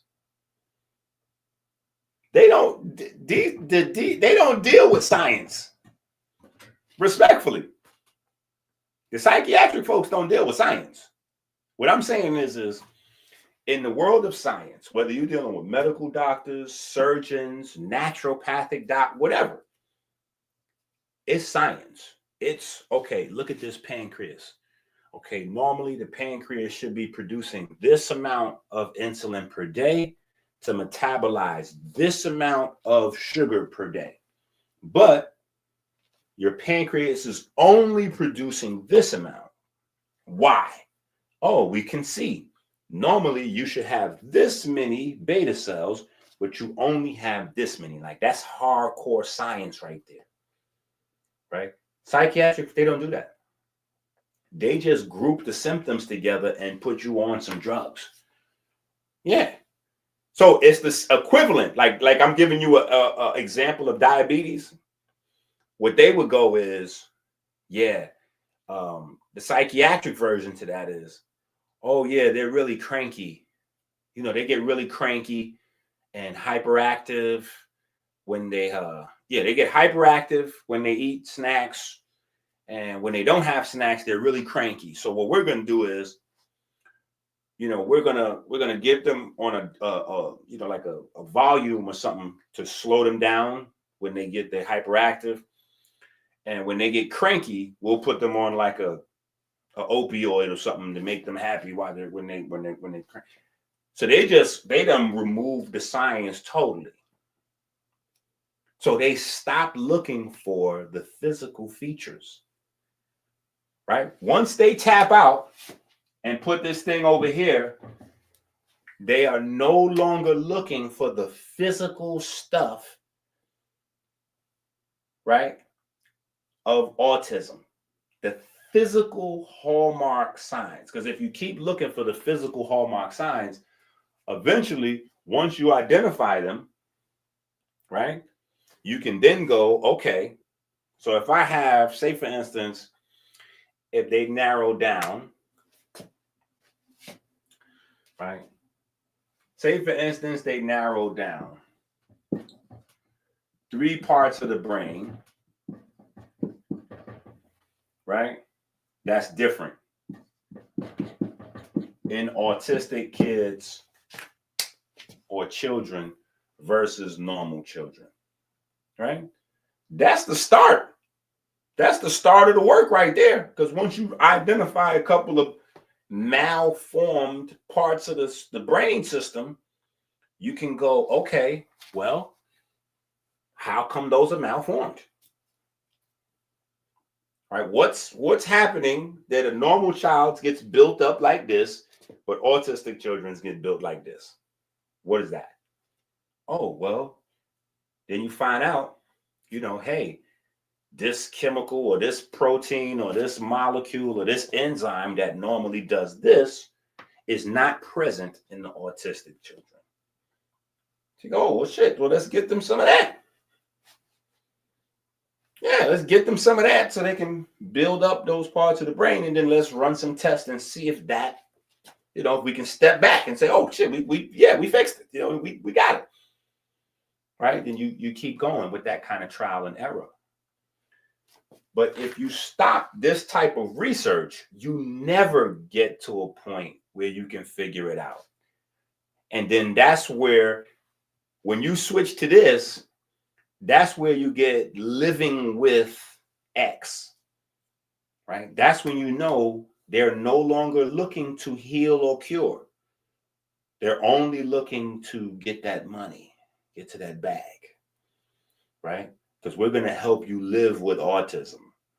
So that means you need to take 2-3, you need this antipsychotic medication for life. You need this, you're going to need at least 3-4 different medications for life. We got you in the bag. We got you in the bag, right? Your ability to function in society is based on you taking these 3-4 pills. So we got you hooked for life. Woo. And hey, if there's any side effects that pops up from those pills, we got more pills. We got more pills, right? So, but of course, there's still people doing this type of stuff, this type of research. And we got it, right? I keep saying I'm going to get a clip of Whack 100 saying we got the content. I got to get that clip so I can hit that button. The same way Dame Dash got the little buttons that say pause, like he's selling pause buttons for Christmas. You could press the button. Like, remember the that was easy. The little buttons. Dame Dash is selling pause. You can hit the button that says pause, right? I need to get a little button of Whack 100. I got the content. Because I got the content, right? So they're still doing this kind of work on the brain. And, and we're going to get to all that. We're going to get to all that. Well, some of it, right? Some of it. Because I got to go get the book. I got to make you read, right? I can't have 10, 20, 30 people going to get the book and 500 people watch the video. What are we doing? What are we doing? Right? Because to be honest,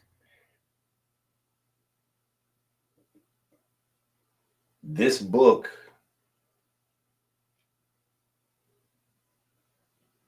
shouldn't be exclusive to people with autism, because it's really about brain development. So it's really about some superhuman, full maximum potential as a human type of, it's a whole nother perspective of understanding what's in this book, right? Because we start getting into the book, then we got to get into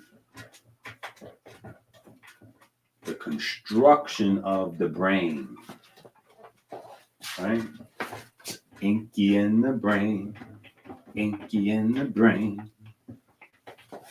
One is a genius, the other one's insane. Right? It's inky in the brain. You can never tell when you watch that cartoon who was the genius and who was insane. That was the whole idea of it. Right?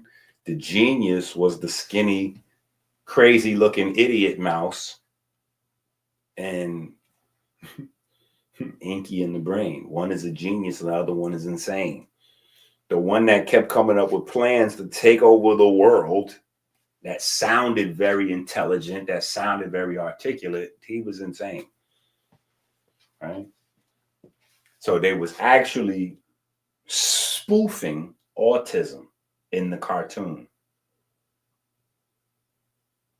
The cartoon is spoofing intelligence. It's spoofing autism, right? It's like Rain Man, but in a funny, less serious kind of way. Because Rain Man, it showed the genius side of autism, because the way the brain works, they can hyper focus in on a thing and block out the rest of the world. So whatever that is that they focus in on, when they block out the rest of the world, GOAT level. GOAT level. Problem is blocking out the rest of the world, right? Our society's not really designed for you to do that. Unless you have a community that recognizes you're really good at something, and then what do? They create an autistic space for you. Yeah. LeBron doesn't get to be LeBron unless there's a space carved out for him. And we see that in every neighborhood. We just don't do that necessarily with intellectual pursuits like we should. But early on, the OGs in the neighborhood that's getting money, if they recognize you can sing or dance or something, they keep you out the way. And they make sure everybody know, don't mess with you. They're going to keep you out the way. You try to get on the block, get you a package or something, and you need to make a little money. I need to get some stuff for Christmas. I need to get me some sneakers. Or what you need? Oh, what you need? All right, we're going to take care of that for you. You stay out the street. Whoop, you go out there. You could play basketball or football or something. You out the street. You could go somewhere. So we're going to create a little bubble for you to live in. Whoop. We want you to only focus in on football. Right? If you could pitch, we don't want you to do nothing but work on that arm. You just focus on that arm. We're going to make sure everything else around you we don't want you to think about nothing. Just focus in on that. So that way you can hit that genius level, right? We just don't understand as a community that we need to be identifying intellectuals that way, right? But we still dealing with our situation with intellectuals in the closet. Homosexuals came out of the closet, intellectuals still in the closet. We got to work on that.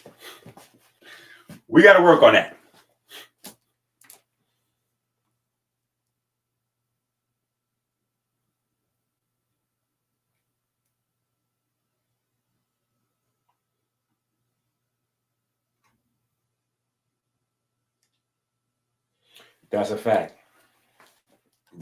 The schools ain't even trained for that. But that the problem with that is not the schools. The problem with that is us. Because the schools, they have a plan for your baby.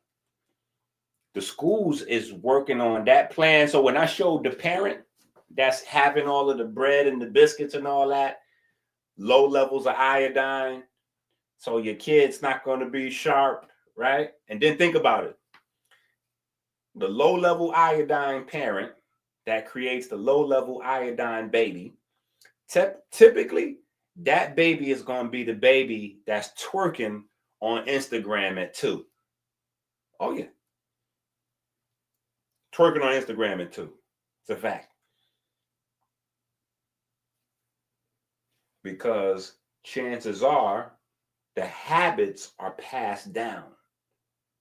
So these are people that are used to living with their hands, right? And a man can use his hands to work, but what is a woman going to do for manual labor? She's going to use her breast, her hips, and her ass. So this is why you see a lot of women that strip. They don't see a problem with introducing pole dancing to their kids at 2 years old, 3 years old. They on their pole with the baby. Because they like, I know how much money I'm making sliding up and down this pole, so I'm making sure my daughter at least got a skill. She ain't got to depend on no man. She could do this. I'm like, wait, hold on. How is it that you strip and you think you're not dependent on a man? Are you insane? Wait, are you insane? You literally depend on men. That's you dancing for tips. Like you who you think is anyway, right? So, but good timing with this.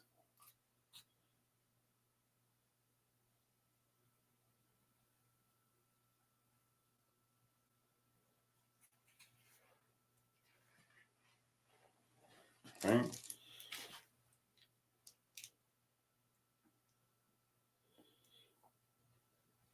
Wish I could leave that up. I need to find a way to use my tickers again. I got to start using my tickers again. Right? But, so here's this. Right? And this is where we get into the other title of the book, right? Autism GOAT book, right? So the GOAT part of the title to the book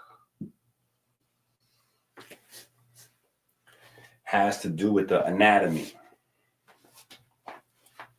right? Has to do with the anatomy. Now, this is what we start out as.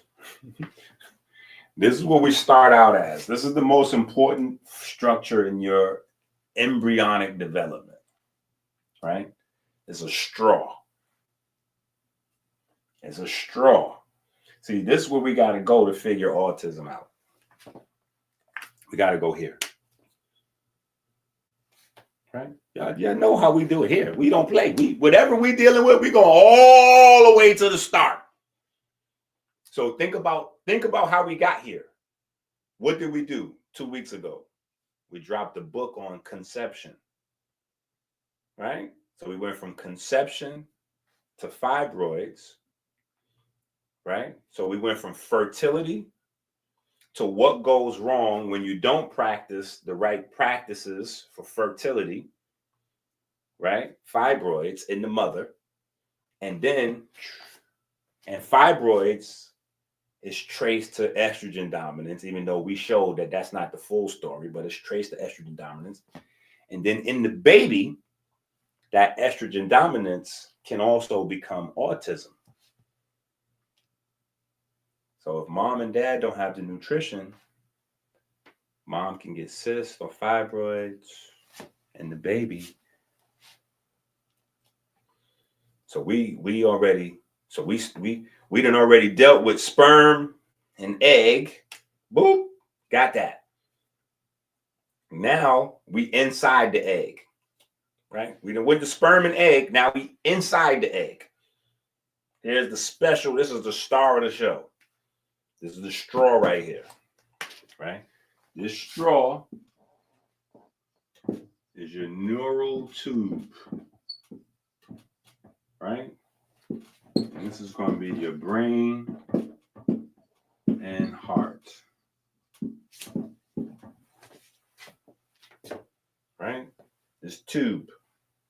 You gotta say it with the Baltimore. You gotta talk like a Baltimore nigga. Like, go watch like, just go binge watch one season of The Wire and then say tube. Right? So it's a tube. Now, it's like a straw, but it's not a straw because you got like a spades. You know spades? No, not spades. This is a spade, right? Wait, how does spade look in cards? Yeah, that's just spade, right? So I'm thinking about clubs, right? Clubs is like something like that, right? So let's put a clubs in here. Put a club sideways. Something like that. So this is your neural tube, right? This is your neural tube. This is the star of the show in your development. And this is so fragile.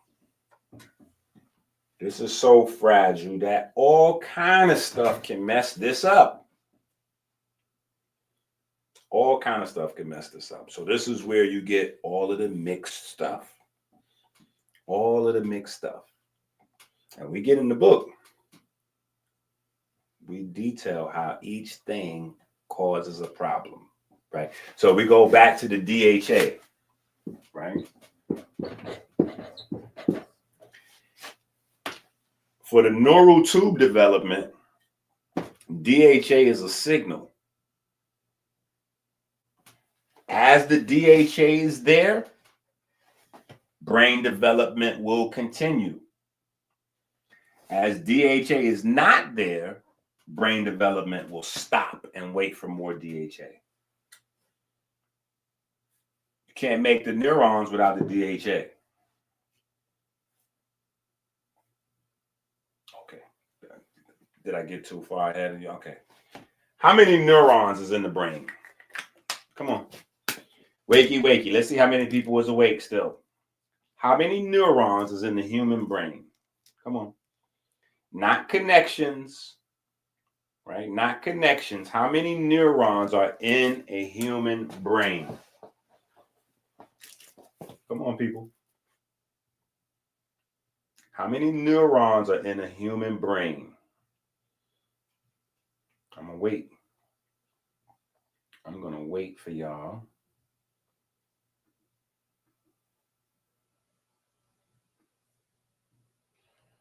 Come on, how many neurons are in a human brain? Somebody said 86 billion. No. How many neurons are in a human brain? In an adult human brain. Let's see. Autism, book, Dr.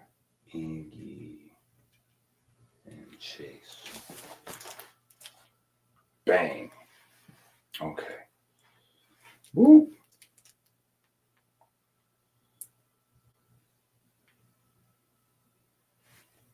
Woo. Come on now. 100 billion. 86 billion. All right, you know what? I'm gonna accept both of those two answers, to be honest, because it don't matter as long as it's a lot for this part here. For this part here, it doesn't matter. As long as you said a lot, that's good. It's just a lot. 100 billion, 200 billion, 80 billion, 50 billion. A whole lot. So we need a lot of neurons, right? So that means in order for this tube to turn into a heart and a brain, right? Because the heart is also made out of neurons, just like the brain. just in case you didn't know that, right?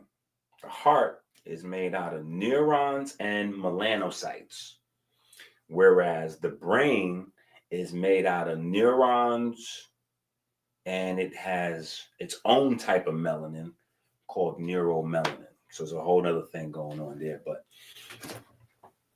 the brain has a whole lot of neurons it has to make up here at the top. At the top of this tube is where the brain is going to be. So you need to make this whole structure, which is, we're just going to put a zillion. A zillion means a whole lot, right?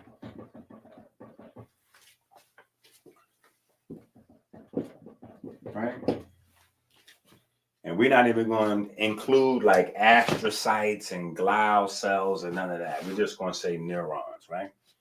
So you need the DHA because each one of them has to be like how I showed you. It got to be coated with fat. It got to be coated with fat, right? So if you don't have the DHA, your brain is gonna slow it on down. Now, check this out. Even flyer, here's where the iodine come in. Now watch how this works.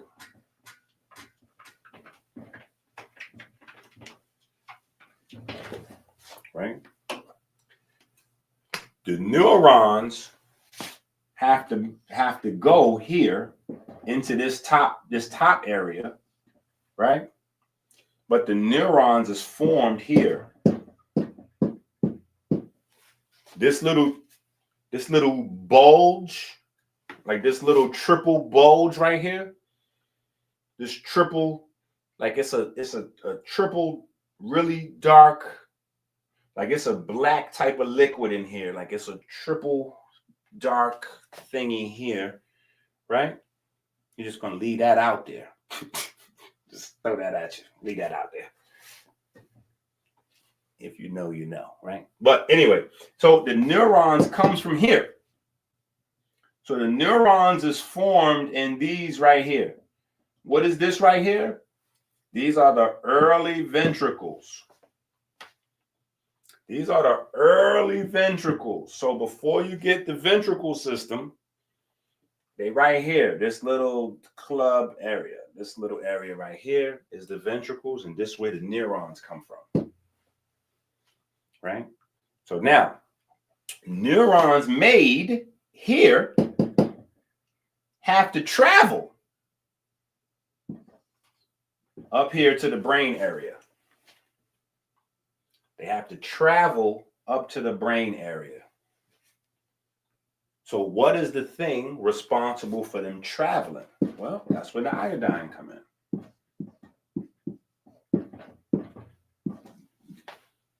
Right? So even if you got the DHA and you're getting a whole bunch of neuron production in here, the neurons will not be able to go where they belong.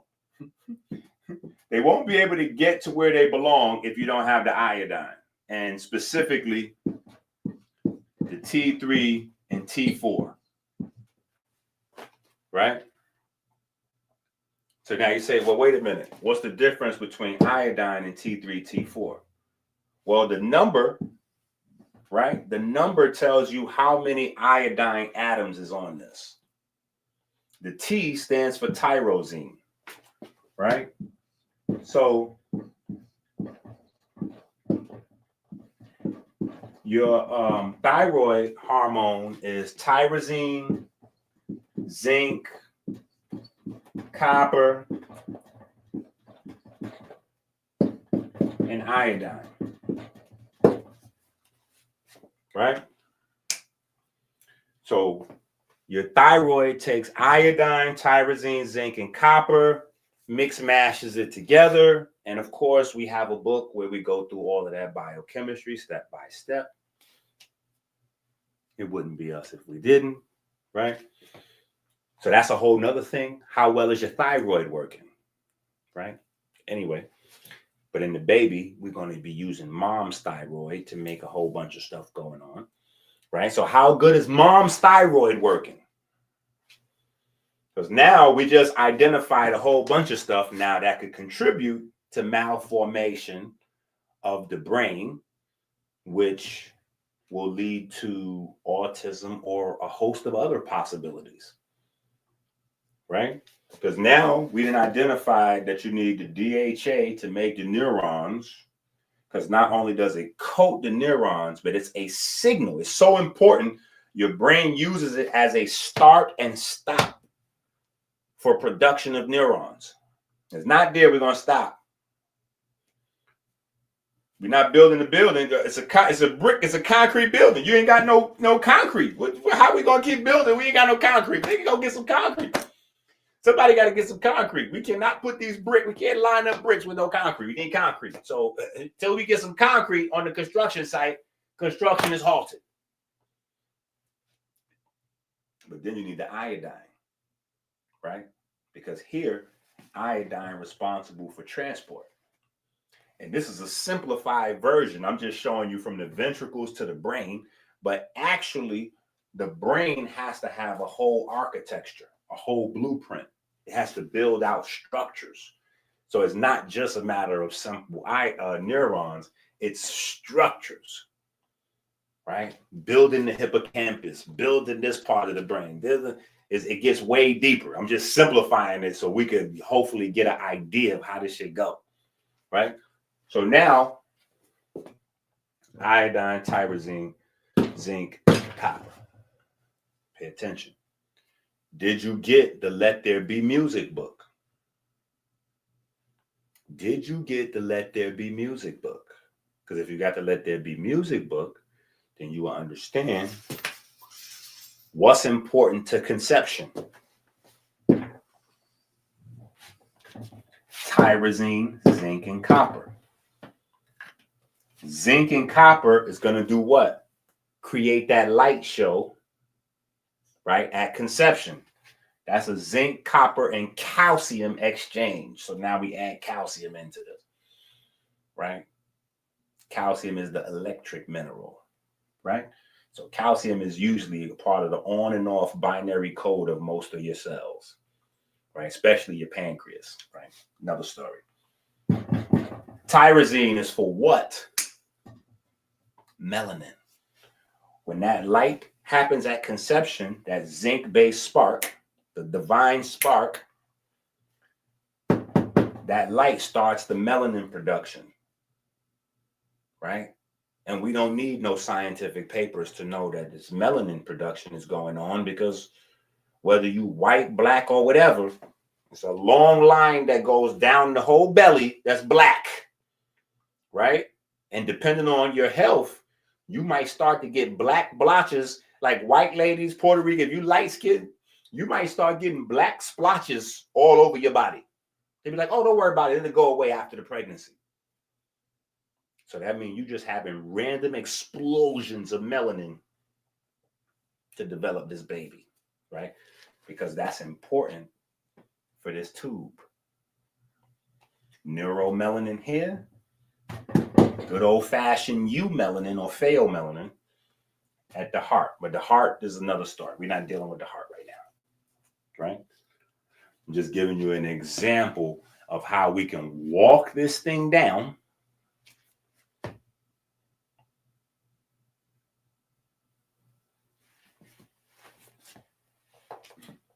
Harvard said 86 billion. It's cool. That's why I say as long as you say a lot, it's cool. Because there's a time period where they thought it was 50, then it was 200, then it was 86. And so what happened was, at one time, they thought it was all neurons. Then the science of the brain shifted to neuroplasticity, and the connections between neurons became more important than neurons. So now it's more about how many neural networks are being formed and how many synapses are there, and But the bottom line is, like I said, we just needed to know that it's a lot.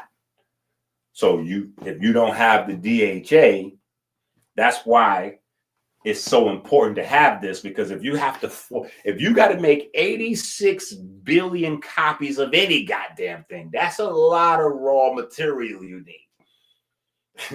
That's a lot of raw material you need.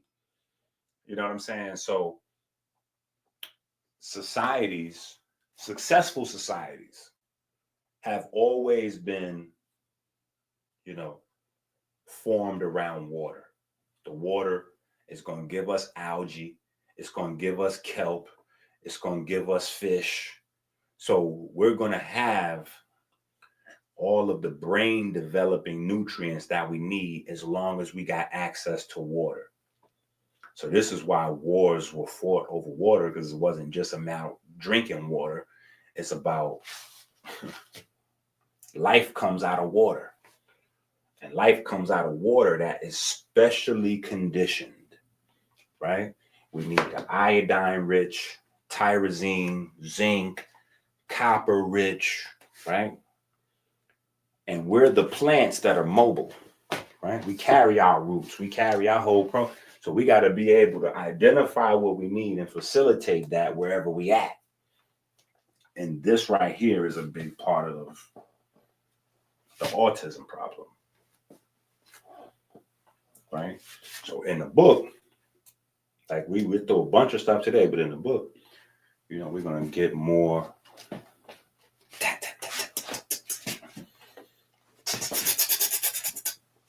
And then, of course, you know, there's certain things that's in the book that I never put on the YouTube, right? That you can only get in the book. Right? And we loaded with clinical documentation in this book. When I say loaded, loaded. Because everybody thinks they know something. That's the other thing. Our experiences are so dramatic, traumatic, and defining that whatever we experience, that becomes that. You know, you got a guy on YouTube now. He swears that every doctor, scientist, and person in the world that doesn't say that the microbiome cure for autism is the truth, they lying, they trying to keep the truth from you and blah, blah, blah, blah, blah. You know, you got a couple of retired doctors that's like, no, we've been doing these oxytocin treatments and, you know. And you got some folks like, nah, we know it's that other thing. And we've been doing this EDTA, you know, heavy metal, you know, this. Right? Then you got the vitamin D folks. Right? You got vitamin D folks like, no, all of these autistic children is vitamin D deficient. And they're correct. That's the problem, is that every different group is correct. But you got to find a through way. Where do all these things connect? And if you don't do this, which is what we did, you know, this is just a start, but we walked through the process in the book, because as I was doing the research, I was like, okay, let me put all this research to the side. How do we make a brain? Damn it. Let me just figure out how we make a brain. And what is going on, what's missing, what's malformed, and let's put this thing together from scratch. And we got some, man, when I tell you we got the best, like,